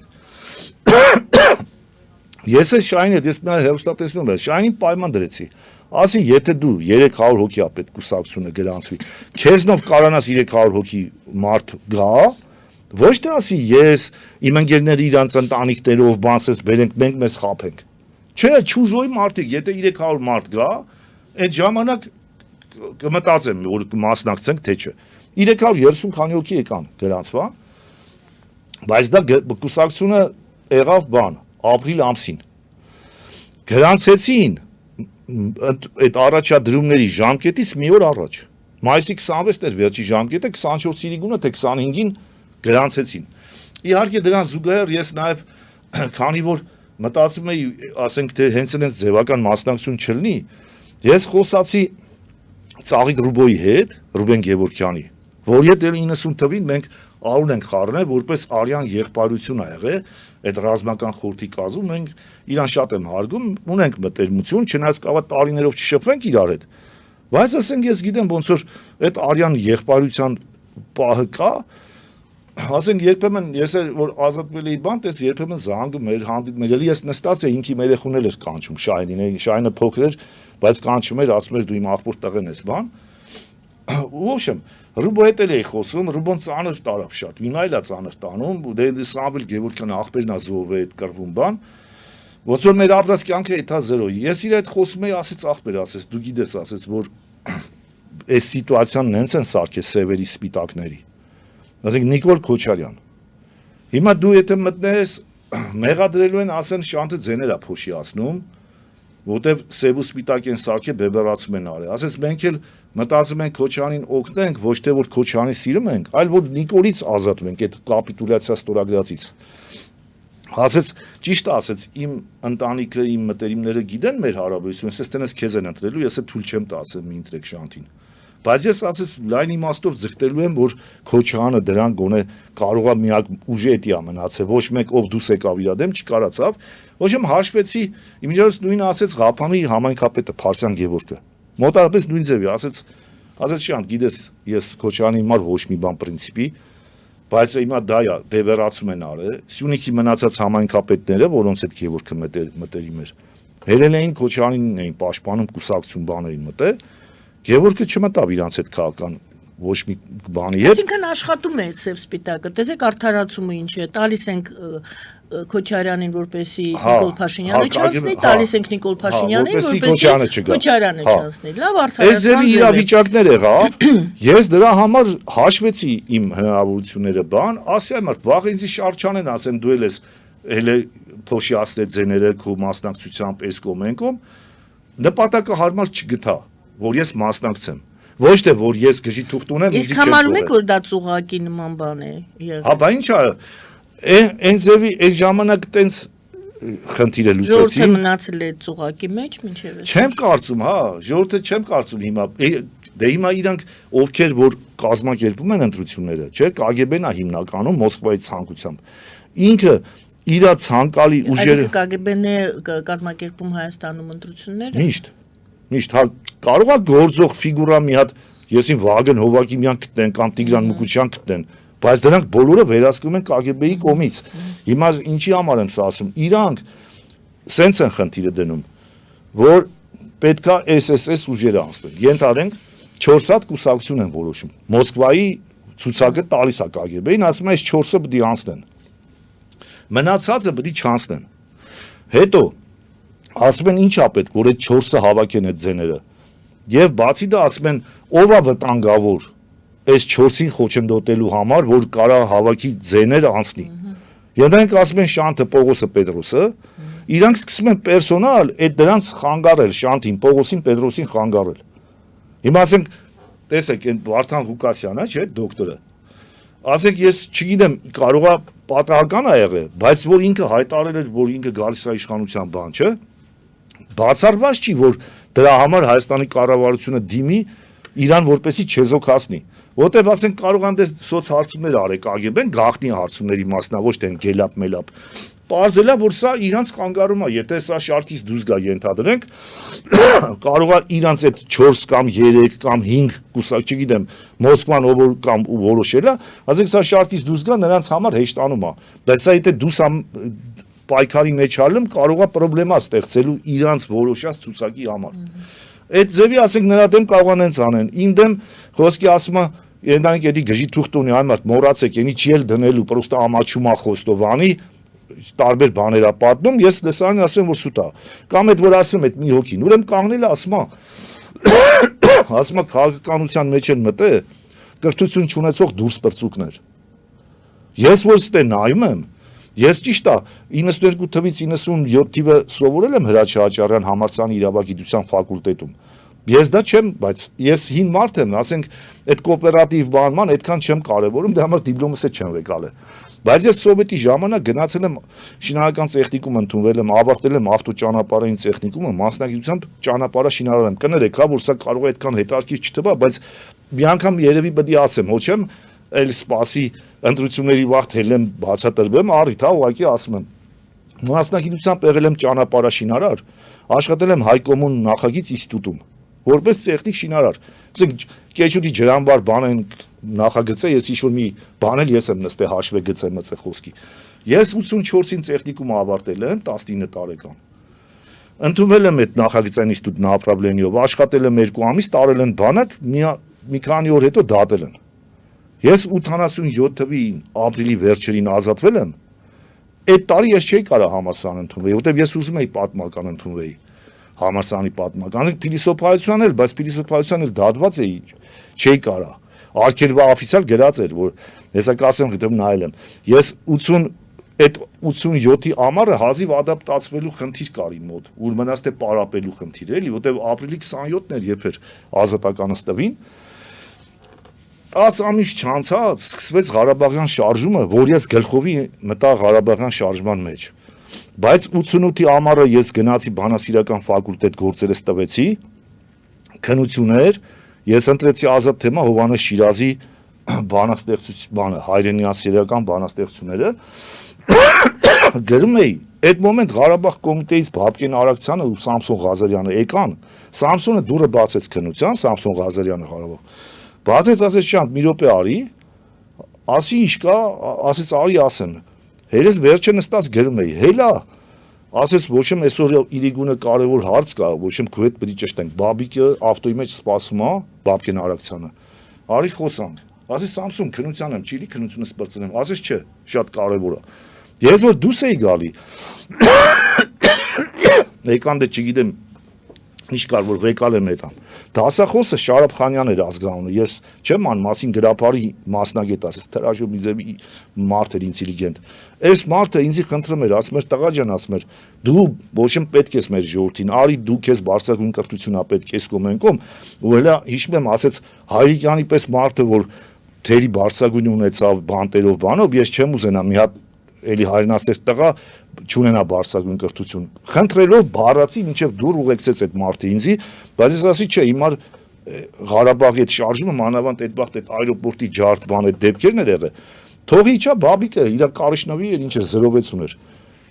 իր ավտո նստակ շին ինքն ու Սամսոնը ինքը քշեց վերեց կոնսերվատորիայի Հայատ, մոտ մի ժամի չափ բազար արինք, հելա ոտով էլ պետք է իջնեի համալսարան,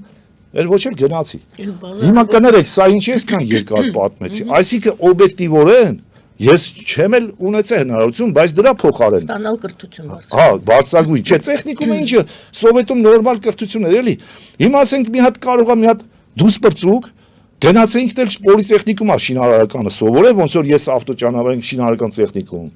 Հետո գնացել է ընտրենք Ենակ Ֆլետչերում մի 3 ամիս սովորել է կամ Կոլումբիայի համալսարանում կամ Հայաստանում կա ինչ-որ կառավարական ակադեմիա, Էդը մեն էդտե սովորում են, արվում են քաղաքագետ ենք։ Կներեք ավարտեմ, էլի, ասեմ այդ ակադեմիան, որ բացվել է կառավարման, էդտե կարող է ես էթայի դաստա, եթե ռուսները թույլ տայի։ Լավ, եկեք այդ սպիտակի մեջ մտնենք, որովհետև 26 թվականին մենք ընտրություններ ունենք։ Կարճ ունի, ես այդ իրանց հերթով անուններ չեմ տալի պատասխանը։ Անուն չեք տալիս, բայց մի հատ սկզբունքորեն տեսնենք ժողովուրդը այդ ծուղակից դուրս գալու շանսեր։ Ծուղակից դուրս գալու մի ձևն էլ էսա, ասում եմ, եթե մարդուն հելում են, ասում են, էդի գժի թուղթ ունի, ժողովուրդ իզուր դրա մասին մի մտածեք։ Դե հիմա մյուսներն ասում են անգրագետ։ Ես քաղաքագիտության դոկտոր եմ, չգիտեմ ինչ եմ, բանը ասում է կրթություն չունեցող դուրս բրծուկները մարդը ինքը գնաց է սաղ կյանքը սովորել է կարիերայի արել 40 տարեկանում որոշել է հայ ազգի ճակատագիրը փրկի 40 տարեկանում դիգին գանը երբ որ ասենք ինքը 20 տարեկան ուսանող էր կամ 19 տարեկան չէ ինքը թքացում էր ինքը իր անձնականն էր մտածում բայց ես այդ տարիքում քննությունը թողե գնացել եմ դեպ Ղարաբաղյան շարժման հետ կապված հարց կա Հիմա դուք այսօր պատրաստ եք մասնակցելու ընտրություններին եւ կարծում եք արդյոք որ կարող եք անցնել։ Ես ասում եմ, ես մասնակցում եմ։ Կարող եմ անցնել դա ժողովուրդը կորոշի, ես այո։ Մասնակցում եք ընտրություն, մասնակցելու եք 26 թվականի ընտրություններին։ 26 կլի թե արտահերթ կլինի։ Ես ինչ եմ հիմա հարմար կտա, որտեղ եթե հանրությունից շատ է գալի այդ խոսակցությունը, որ ասում են շանթը չի մասնակցելու, որտեղ չի կարա մասնակցի։ Բա ես ստիպված հիմա եմ պատասխանում։ Ես է պրոստը ուրախ եմ, որ դրանք շուտ են սկսեին դեմ հակակառուցություն անել, որ ես ժամանակ ունեմ դրանց պատասխանեմ։ Բայց իտոգում մի բան կարամ ասեմ, որ դուրս բրծուկները իրանք են, KGB-ի ագենտները, ասեմ, որ իմ համար ես գկա վախտը, ժողովուրդը կհամոզվի, որ ես օֆիցիալ գրանցվում եմ, ես այդտեղ ոչ հիվանդություն ունեմ, ոչ բան ունեմ։ Այդքան ստոր են։ Ու իրանք ի՞նչն են հաշվի առնում KGB-ն։ Մեր ժողովուրդը, որ այդեն սպլետնիչի բան, ինչ-որ բամբասկոտական բաներ ունի, հետո ինքը ներքուստ իր տոլի անհաջողություններից տոլի ինչից չարացած է, ուզում է մեկի վրա վատ բան լսի, դրանից հաճույքը զգա բան։ KGB-ն դա էլ է հաշվի առնում։ Ես սա հիմա հենց այնպես չեմ խոսում իմ մասին մենակ։ Ես մեր հասարակությանն էլ եմ ասում, մի քիչ սթափ եղեք։ Այդքան մի ուրախացեք, որ մեկի վրա ճիշտ կամ սխալ ինչ-որ բան են ասում։ Ընդհակառակը մի հատ փորձեք անալիզ անեք, հասկացեք, տեսեք էսի ինչի են ասում այդ մարդ, այս մեկի վրա սենց, այն մյուսի վրա նենց։ Դա կարող է ձեզ ուզում են հա նույն վիճակում պայել։ Մեր ժողովուրդը 35 տարի դժգոհ է իր կյանքից։ Հիմա որ ով խոսում է, ասում է 35 տարի վատ էր, չէ՞։ Դա եթե 35 տարի վատ էր, նա չեք մտածում, ինչի՞ց է վատ։ Դա կարող է միշտ ասենք իմ նման մարդկանց դարել են 60 տարեկան արդեն, 12 տարեկանից կարամ հաշվեմ, պապայիս երկրորդ անգամ որ բանտարկին 77 թվականին ես 12 տարեկան էի։ 12 տարեկանից եղել եմ պայքարի մեջ։ Շանտ ում կտայեք ձայնը 26 թվականին, եթե դուք չմասնակցեք եւ ձեզ ինքներդ ձեզ չտայեք։ Կա որույթ է քաղաքական կուսակցություն, կա որույթ է անձ, ով կուսակցություն կբացի, ասենք ընտրությունների նախորդ։ Ճիշտ ասած, ես շատ հարգում եմ, ասենք Պաուլ Հայրիկյանին, Ազատ Արշակյանին, ովքեր պայքարել են, որտեղ իմ չափանիշները, ասենք, այլ է, էլի, ի տարբերություն շատերի։ Ես ինչ որ ժամանակ կարող է Արամ Սարգսյանի, Վազգենի աղբորը պաշտպանեի, բայց հիմա ես միակ մարդը ում որ կվստահեմ, դա Ղափանի համայնքապետ Փարսյան Գևորգն է։ Ու հետաքրքիրն է, որ ինքը գաղափարական ինչ որ չունի ոչ պրոռուսական, ոչ հակառուսական, ոչ պրոարևմտյան, ոչ հակառևմտյան, ինքը զուտ ոնց որ բանը, պաշտոնյա է։ Բայց այն բարոյական սկզբունքները, որ ինքը ունի, ու այդ սկզբունքներով է կարողացել է թիմ հավաքել իր քաղաքի համար։ Ես իրան դե փոքր տարիքից եմ ճանաչում, բայց ոչ թե որ ինքին բարեկամն է դրա համար եմ ասում, այլ իսկապես ես կարծում եմ Հայաստանի բարեկամ եք ձեզ։ Հա մենք քուրու աղբոր թորներ ենք, իմ տատիկի աղբոր թորն է։ Բայց նաև մենք մտերիմ ենք, էլի, օրինակ ունեմ էլի տատիկի աղբոր թոր, այդքան մտերիմ չենք եղել։ Ես ասենք իրանց տանը շատ եմ մնացել իր պապայի հետ տարիքային տարբերությունը իմ իր պապայի քիչ ա եղել։ Մենք ընկերություն էլ ենք արել, Գևորգը Գրիշը փոքր են եղել Հովոն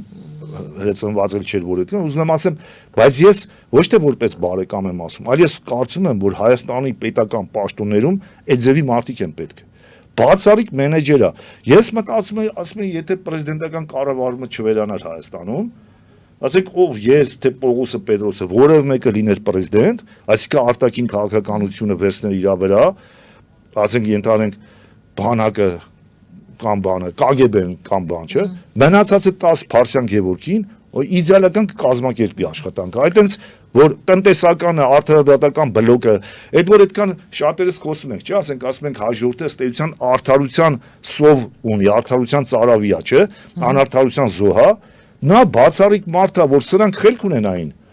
Իրան պետք է կանչեին ոչ թե նշանակեին արդարադատության նախարար, այլ ընդհանրապես արդարադատական բլոկը, դատարաններ, դատախազություն, քննչական մարմին, արդարադատ բոլորը միացնեին տային իր փոխ վարչապետ այդ գծով։ Ուզեմ ասեմ, որ ասում եք ում կընտրեի, միանշանակ իրան կնդրեի, բայց ցավոք նայել ասում եմ ես իմ Ղափանից դուրս չեմ գա։ Լավ, եկեք փորձեմ ամփոփել երկրորդ հատվածը, առաջինը Ռուսաստանի հետ լավ, եկեք հերթով գնանք։ Ռուսաստանի հետ կապված դուք ասում եք փաստորեն, որ Միացյալ Նահանգները կարծես թե մի ձեռքով ոնց որ թե օգնում են, փրկում են Ռուսաստանին, մյուս ձեռքով կարծես թե սպանում են։ Եվ եթե Ռուսաստանը, ես ասեմ դուք ասեք ճիշտ եմ, հա, ընկալել որպեսի պարզ լինի, որ երկար է լինում մեզ լսողներին ավելի հարմար է լինում ավելի հակիրճ հա միտքը արտահայտել Ռուսաստանը որը ասում էր սա պատերազմ չի սա հատուկ օպերացիա է նա կարող էր ասել ես կվերջացնեմ կդադարեցնեմ հատուկ օպերացիան միայն այն ժամանակ երբ որ խնդիրը լուծված լինի այո ինչպես ամերիկան հազար անգամ կներեք ինչպես ամերիկան Իրաք մտավ հետո դուրս եկավ Աֆղանստան մտավ լուծեցի դուրս եկա բայց մենք տեսնում ենք որ Ռուսաստանը խաղաղության բանակցությունների է ուզում մասնակցել եւ Միացյալ Նահանգները նստացնելով Ռուսաստանին կլոր սեղանի շուրջ խաղաղության բանակցությունների առաջինը ասում է դա պատերազմ էր բ իջեցնում է կարգավիճակը Ռուսաստանի դարձնելով նրան պատերազմի կողմ որը կզրկի Ռուսաստանին հետագայում խաղապահ լինելու կարգավիճակից ՄԱԿ-ի այո 5-ից 1-ի կարգավիճակին որը պետք է չեզոք լինի որպեսզի ունենա այդ կարգավիճակը դրանով թուլանում է Ռուսաստանը ինչը կբերի Ռուսաստանի հետագայում փլուզման սա Ռուսաստանի մասով այսինքն ճիշտ է արդյոք որ Միացյալ Նահանգները մի կողմից կարծես թե օգնում են դադարեցնել պատերազմը որը Ռուսաստանը չի կարողանում դադարեցնել ինքնուրույն եւ երկրորդ կողմից վնասում են կարգավիճակի իջեցնում որը կբերի հետագայում թուլացման եւ հետևանք սա Ռուսաստանի մասով ոնց որ թե սա էր երկրորդը Հայաստանի մասով երբ որ մենք խոսում էինք Միացյալ Նահանգներ Թուրքիա եւ Թուրան եւ Զանգեզուրի Միջանցք դուք ասացիք ընդհանրապես շատ վատ է դասավորվել իրավիճակը եւ Հայաստանը որքան հնարավոր է շտաբ պետք է որոշի որն է իր առաքելությունը ինչ ունի առաջարկելու ինքը այս նոր վերադասավորվող միջազգային կարգի մեջ հա ես ճիշտ հասկացա ձեզ Հայաստանի այսօրվա անելիքն է կողմնորոշվել թե ինչ ունի առաջարկելու Օրինակ ես մոտավորապես ճիշտ է մի քիչ առաջ որ ասիք բա ինչ պետք անել ասիք ես հիմա չեմ կարող ասեմ այս պայն երկու տարբերակ բայց շատ մակերեսային է էլի ասածս եթե մենք կարողանայինք միջազգային խաղապահ բերենք այդ միջանցքը ասենք շվեդացի ֆինլանդացի դա մեր համար ստիպված նախընտրելի վիճակ կլներ եթե դա էլ նույնիսկ չենք կարում ինձ համար ավելի նախընտրելի է ռուսական խաղապահը դե Այն հույսով, որ մեկը Ռուսաստանին հետո արևմուտքի օգնությամբ տշելու ենք։ Բայց քանի որ կա պրոբլեմ Ռուսի հետ թուրքն էլ է գալու կանգնի։ Իմ համար դարձնում է դա անելի այդ վիճակը։ Այսօրվա դրությամբ մնացածը ես ուրիշ երրորդ տարբերակ չեմ 9-րդ կետի մասին եք խոսում, այնտեղ FSB-ն է միայն նրանց սահմանապահ Հաջես չէ կնախընտրեի միջազգային խաղապահ։ Չէ, մեծ հաշվով ես կուզեի որ չլինի։ Երկրորդ տարբերակը դուք ասում եք մեծ հաշվով ռուսը կանգնեն այդտեղ այդ որ ես ասեմ ես կնախընտրեի որ ոչ ոք չգար։ Բայց կա կոնսենսուս ըստ էության այդ միջանցքի հետ կապված ռուսը այդ նոյեմբերի 9-ը ասե թուրքն էլ ասե ադրբեջանցին էլ ասե Ամերիկայի են Բրայան ով ասես եկե հայտարարել է որ իրանք կողմ են բայց Հայաստանի համաձայնությամբ էլի այդ միջանցքի հիմա նոյեմբերի 9-ի փաստաթուղթը համաձայնությամբ թե Հայաստանի սուվերենությամբ հա էլի թե Հայաստանի իշխանությունները պետք է համաձայնվեն այսինքն Հայաստանի սուվերենությունն է դա նշանակում էլի հիմա ուզեմ ասեմ կոնսենսուս կա միջանցքի հետ կապված բոլորին պետք է մենք չենք կառնալու դրա դեմ Հիմա ասեմ այդ նոյեմբերի ինչ եմ ես ասում այդ վտանգը, որտեվ իրանք Աղդամի դիտակետը դա ռուս-թուրքական դիտակետ է։ Ու Ալիևը հենց այնպես չէր միշտ ասում էր հայելային Սյունիքի միջանցքը։ Այսինքն, երբ որ խոսում են Լաչինի հետ միասին։ Հա, երբ որ խոսում էին, իրանք ասենք այդտեղ այդտենց ներբություններ կա, ասում են հասարակությունը ինքը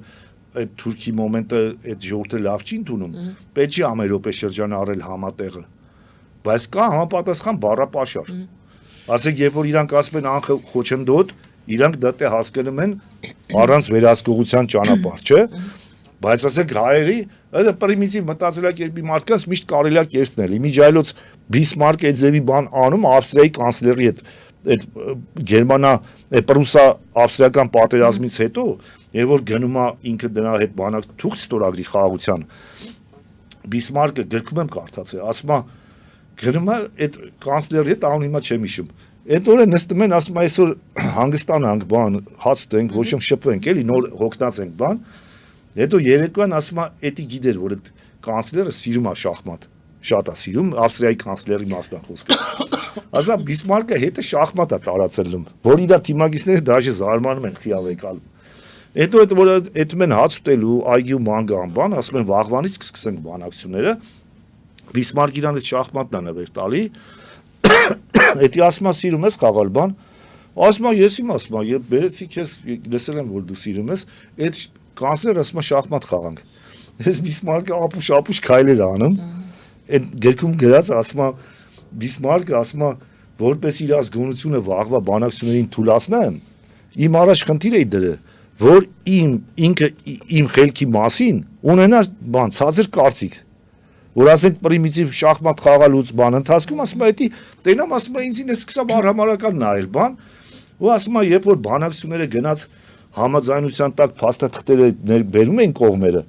ասում է էսի հետքի առանց երկար բարակ մտածելու երկու բան կարդում էին, ասում է չէր անալիզ անում, ստորագրումը էթում էր բան, այդ հետո հուշերում չգիտեմ ինքնագրետով, բայց ես կարդացել եմ գրքում էլի բան։ Հիմա սա ինչի համար ասեցի այդ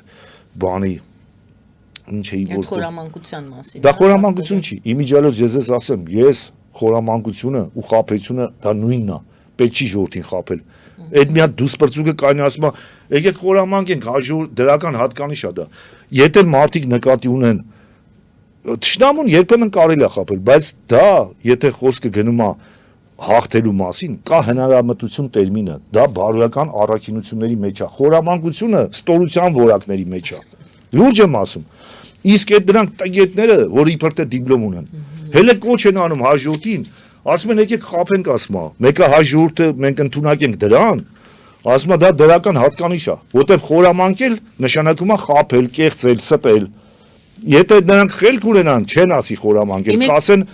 պետքա հնարամիտ լինել։ Բիսմարկը չի խաբել, Բիսմարկը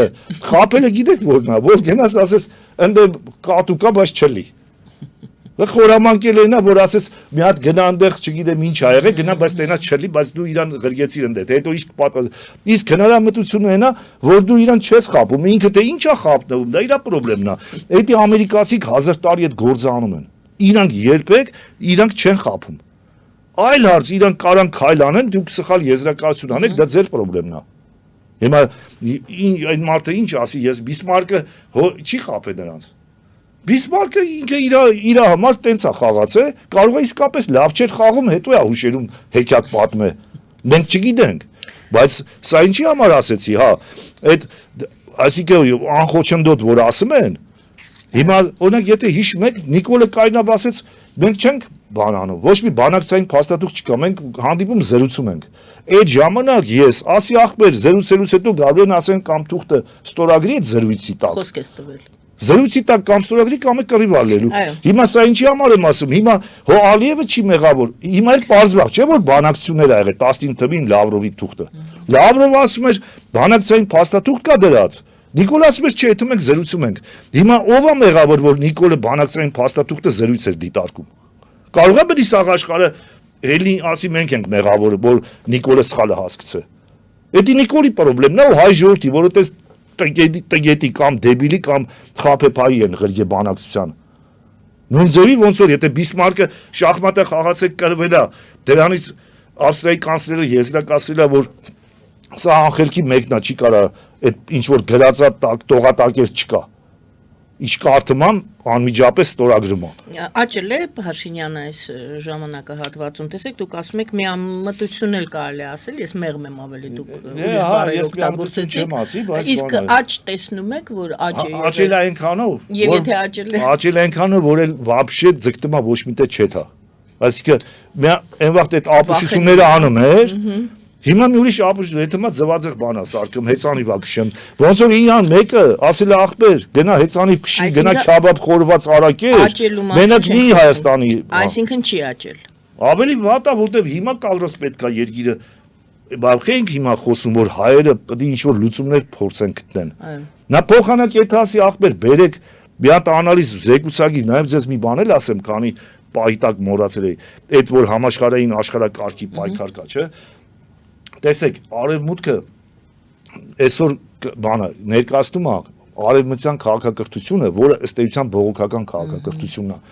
Բողոքական քաղաքակրթությունը համարվում է պաշտոնապես 1517 թվականից, երբ որ Մարտին Լյութերը գերմանացին 94-95 թեզիսներ ա գրեց ու բողոքական այդ կրոնական առումով բողոքական շարժումը սկսվեց։ Արևմտյան քաղաքակրթությունը, դրանից առաջ եղել էր կաթոլիկ քաղաքակրթությունը։ Вообще-то մասնագետները, ասենք Թոյնբի շպեգները բանը ասում են, որ քաղաքակրթությունները տևում են միջինը 1000 տարի։ Ծագումը, զարգացումը, չգիտեմ, աճը բան, հետո բեկում, անկում, մահը ինչ որ, ոնց որ մարդը ոնց է ծնվում, մեծանում է, հասունանում, ուժեղանում, հետո մահանում է, այդպես ինչ որ հաշվարկ կա, ասում է 800-ից 1200 տարի է տևում, միջինը վերցնել են 1000 տարի։ Ես որ նայում եմ, ուսումնասիրում եմ այդ քաղաքակրթությունները, ասենք կաթոլիկ քաղաքակրթությունը կա, պրավասլավյան կա, պրավասլավ քաղաքակրթությունը դա բուզանդականն է, որը տևեց 1000 տարի, ասենք պայմանական վերցնենք 451 Քաղկեդոնի ժողովից մինչև 1453 Ստամբուլի անկումը, Կոստանդնուպոլսի անկումը, էլի 1000 տարի է, Հռոմի եկալ են կայսրությունը, հանրապետությունը մեր թվականից առաջ ստեղծվեց 500 քանի թվերին, ավարտվեց 460-76 թվին, ինչ էլի մի 1000 տարի է,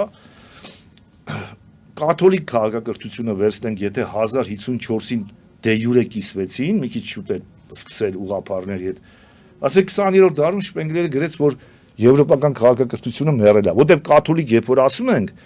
նաև զուգահեռ ասում են եվրոպական քաղաքակրթություն։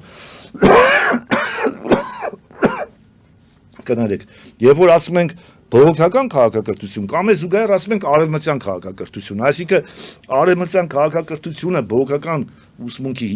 արդյունքում ծնվեց, եվրոպական քաղաքակրթությունը կաթոլիկ ուսմունքի արդյունքում ծնվեց, իսկ բուզանդական կամ ռուսականը ու պրավասլավ ուղղափառ քաղաքակրթությունում ծնվեց։ Հիմա տեսեք, որ ես նայում եմ այդ քաղաքակրթությունները, այդ ծագումից մինչև մահ այդ 1000 տարի։ Նկատել եմ sense մի հատ բան, որը ճիշտ ասած չեմ հիշում, այդ գիտնականները գրել են թե չէ, որտեվ ռուսերեն եմ կարդում։ Միշտ չի որ սախ հիշել եմ, էլի դժվար է ընկալում, ասեն գրքերը կարդում էի ամիսներով, եթե ոչ տարիներով, որ հասկանամ այդ Պաստիժենի իստորիի, Սամուել Հանթինգտոնի քաղաքակրթությունների բախում էլ այդ գիրքերը, այդ էլ լրիվ չկարացի յուրաստեմ, դե Արասակյանը ուզես տվեցի իր հետ չվերսի բան։ Ուզեմ ասեմ, բանը այդ ներկայություններ կա, որ ինչքան նայել եմ իմ ջոգելով 500 տարին մեկ այդ յուրաքանչյուր քաղաքակրթություն բեկվում է։ Ճգնաժամի մեջ է անգնում ավելի ճիշտ, որը ծնունդ է տալիս ոչ թե նոր քաղաքակրթության, այլ քաղաքակրթության ներքին բարեփոխման, էվոլյուցիոն ռեֆորմա լինում, էլի ոչ թե ռևոլյուցիա լինում։ Այսինքն 1000 տարին մեկ ծնվում է նոր քաղաքակրթություն, բայց 500 տարին մեկ յուրաքանչյուր քաղաքակրթության ներսում ինքը լինում է բան, բարեփոխված ներքին կոնֆլիկտ։ Հիմա ես բրոշուրներ ունեմ գրած 2007 թվին է տպվել իմ երրորդ բրոշուրը, այդ աստվածների վերադարձ է կոչվում, այդտեղ ես sense կարծիք հայտնեցի, որ հաշվում եմ 1517 թվից սկսել է, ենթադրում եմ, որ առաջիկա տարիներին այդ 500 տարին լրանում էր, չէ՞ արդեն, ասենք 2017-ին լրանում է։ Գրել էի առաջիկա տարիներին սպասում եմ արևմտյան քաղաքակրթության ճգնաժամ։ Ու ասել էի, որ այդ ճգնաժամը կարա ի վերջո փորձի նոր ռեֆորմ բերի Իրան ներսում, կամ այդ քաղաքակրթության դրոշակակիր Միացյալ Նահանգները, կամ այդ քաղաքակրթությանը լավագույնս ինտեգրված որևէ երկիր։ Տեսական շանսեր կա էլի։ Ու եթե վերցնենք այդ քաղաքակրթությունը սենց է, ազատություն, հավասարություն, եղբայրություն, այս արժե համակարգի վրա ծնվել, կերտվել այդ բանը, էլի, որտեվ արժեքների պետքա լինեն, որ դրա վրա մշակույթը ստեղծի, դառնա քաղաքակրթություն ինքը։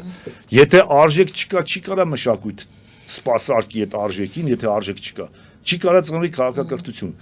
Հիմա երբ որ այս քաղաքակրթությունը գլխավոր 1517-ից ազատության, հավասարության, եղբայրության արժե համակարգի շուրջ է, ես այդ վաղ կարծիք հայտնեցի, կանխատեսում հայտնեցի, որ առաջիկա տարիներին կեթա ճգնաժամ, որտեղ ազատությունը կմնա այլ առաջնային, հավասարությունը կիշնի երրորդ, եղբայրությունը կգա երկրորդ կարևորությամբ կդառնա երկրորդը։ Ու հիմա որ նայում եմ այս Տրամպի բան այս դիվիժենները, չէ, ոնց որ թե հավասարությունը այդքան չկարևոր են, այսինքն ասում են մենք ուժեղ ենք, դուք թույլ, սենց պետք է լինես, պետք է ուժեղը պետք է ասի, Բայց դրա փոխարեն հակառակ ասում է քրիստոնեական եղբայրությունը, բանը, ոնց որ եղբայրական բանը ավելի է կարևորվում, սա ին ենթադրություն է այն ժամանակվա։ Ոնց որ հələ որ տենում եմ, բայց ժամանակը ցույց կտա։ Սա ինչի ասեցի, երբ որ Հայաստանը պետք է նստի իր անալիտիկ խմբերը ունենա երկրի ղեկավարությունը, գիտնականներ, սոցիոլոգներ, փիլիսոփաներ, բան, այս տիպի բաներ պետք է հաշվի առնեն ու կարողանան դաժե Ամերիկայից էլ մի քիչ առաջ կարողանան հաշվեն։ Այսինքն կոպիտ ասենք դու գիտես այն հարց լուծողը տալու է իր կաբինետը, բայց ինքը հələ չգիտի իր կաբինետը, դու արդեն նրա կաբինետը հավանական պետք է իմանաս առաջի հերթի տեղը լինես, հա։ Այն ձեզի մի հատ բան ասեմ ավարտելուց առաջ, կհիշեք, Թեհրան 43 ֆիլմ կար, հիշում եք։ Երբ որ այն գերմանացին գալիս ասում է պետք է Ստալինին, Ռուզվելտին բանին կազմակերպենք, խփենք, Ջիգարխանյանն է այդի խաղում։ Ճիշտ է, կինո է, բայց միտքն է լավ տալիս։ Ասում է, բայց չգիտենք երբ են գալու, էսի վեկալում գրում է նոյեմբերի 30։ Այդ ասում են, ես ինչ գիտես, որ նոյեմբերի 30-ը, այդ ոնց որ մատիցը թոթ կաշիր, ասում է, չէ, իսկ իրանք էլ չգիտեն, ասում է ոնց, ասում է, դա իրանց ենթագիտակցության մեջ է, այդ գերմանացի ասում է ոնց, ասում որտեվ իրանք ասեն գալու են նոյեմբերի 20-ից մինչև 30, բան 22-ից մինչև 30-ը ստելն են, 29-ին թե 30-ին Չերչիլի ծնունդն է ու անհնար է, որ այդ իրեքը չհավաքվեն այդ օրը մի բաժակ իրար չխմեն հաղթանակի կենացը ու Չերչիլի։ Հիմա սա ինչի համար եմ ասում, թվում է թե դա կինո է, բայց մարդկության պատմության մեջ այն ժողովուրդներն են հաջողության հասել են գործիչները, որոնք կարողանում են դաժե այն մարդու մտքի մեջ էլ չկա նորմալ ձևավորված միտքը, նրանք կարողան հաշվեն նրա միտքը։ Հաշվի առնեն օրինաչափությունները։ Հա, լիքը բան հաշվի առնելու, իսկ դրա համար պետք է, ոչ միայն իմանան դրանց ծննդյան տարեթիվը, ժամը, բանը, այլև պետք է իմանան ձգտումները, հազար բան։ Բարի, փորձում եմ այս հատվածն էլ ամփոփեմ, դուք ասացիք եղբայրությունն է կարծես թե գալիս առաջին հատված եւ այստեղ մնում է միայն սпасել տեսնել դրանք լոկ խոսքեր են, թե իսկապես եղբայրությունը դուք քրիստոնեության մասին խոսեցիք, մենք Սիրիա ենք տեսնում։ Հա, չէ, Սիրիան այնպես որ տեսնենք, չէ, Սիրիան եղբայր, չէ, նախ էլ իրանք կեթում են քրիստոնեությամբ, հետո մի ուրիշ բան ասեմ, ես նոր մի քիչ առաջ ասի, որ Տրամպը ինքը այն ֆիգուրը չի,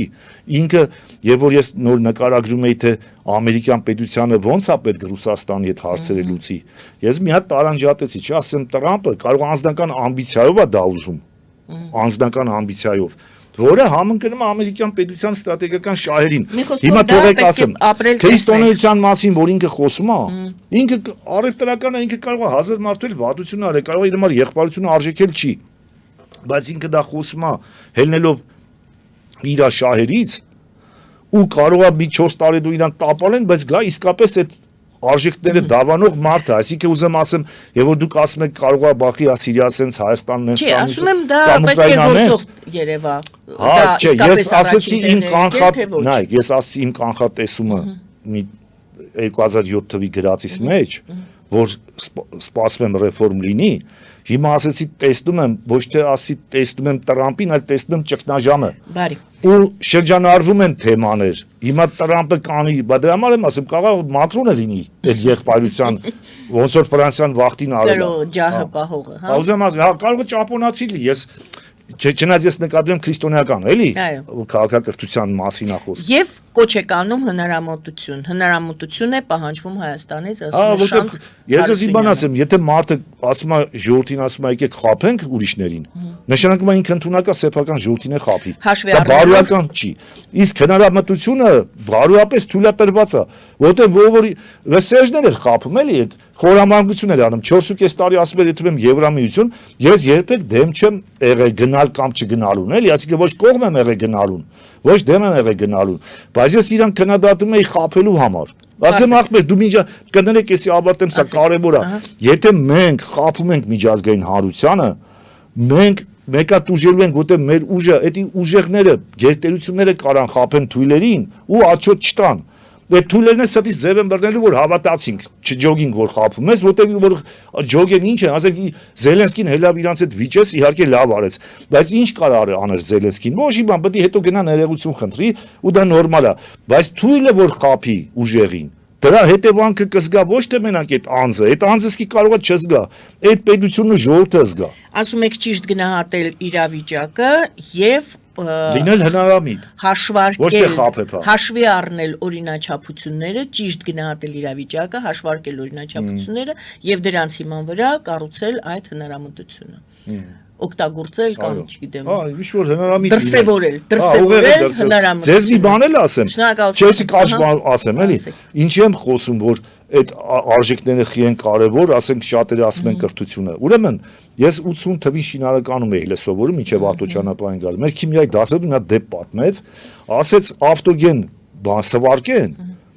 Խոսում ենք այդ քիմիայի առարկայր, ասեց ոչ մեկը չգիտի այդ տաղանդավոր մարդը որ հորինել է, ասենք ոչ չգիտի չի գնացել պատենտ հանի փող վեկալի 81 թիվներ էլի առաջի կուրս էինք այդ կինը խնդած ալկին էր Սիմոնյանը ինչ էր ազգանունը խնդած ասես չի ասես որ գնար կբռնենք դատեին ասինքի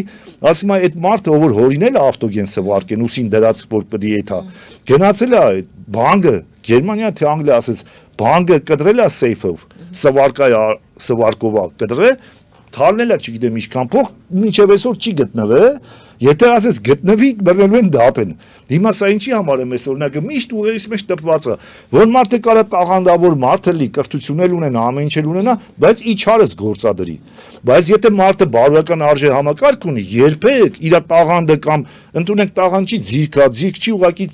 աշխատասիրությունա իջարս չի գործադրի դրա համար բարոյական արժի համակարգը միշտ ավելի կարևոր է ասիկը դաստիարակությունը ավելի կարևոր է քան կրթությունը ու նաև ավարտեմ Չեզարե Լոմբրոզոյի խոսքերով որ ասում է ինչի է մարդը միշտ դաստիարակության կարիք անհրաժեշտ այդ իտալացի հոգեբուժա Չեզարե Լոմբրոզոն ճիշտ է շատ դրույթներ հերքեր են էսե գաղութում եմ կարդացը ես ձեզ մի բան ասեմ թող չթվա մարդկանց թե գաղութը բանտը էդի դբրոց չի սովորողի համար բոլոր տեղերն է դբրոց է ես Առաջի անգամ Միշել Մոնտեն փիլիսոփային բանտում եմ կարդացել Խոսքով եք ուզում ավարտել այդ մարդը Ջա ինքը ասում է որ մարդը որ ծնվում է քանի որ ասում է չարն ու բարին պայմանական հասկացողություն է մարդու կողմից այդ պայմանականության մեջ կարելի ասել մարդը որ ծնվում է ինքը չար է ծնվում ուստի անհրաժեշտությունը առաջանում դաստիարակության դրա համար որ ասենք ասում մեկը վատ բան անում ասում են էսի ճան դաստիարակ մարդ է Իսկ դաստիարակություն չստացած։ Դա համար գլխավորը դաստիարակությունն է, ոչ թե կրթությունը։ Կարող են մարդիկ կրթված լինեն, լինեն անդաստիարակ, ասեք իմ նման մարդկանց ասեն դուս բրցուկ։ Ինչա թե բարձրագույն չունենք, թեկուզ այդ Աճարյանը բանը կա։ Շնորհակալ եմ։ Ես էլ շնորհակալ եմ։ Շատ շնորհակալություն այսօրվա զրույցի համար։ Շնորհակալություն սիրելի հայրենակիցներ, մենք լսում էինք Շանթ Հարությունյանի տեսակետները Ցեղակրոն կուսակցության հիմնադիր քաղաքական գործիչ զրույցը վարում էր Գայանե Առաքելյանը բարին ընձեզ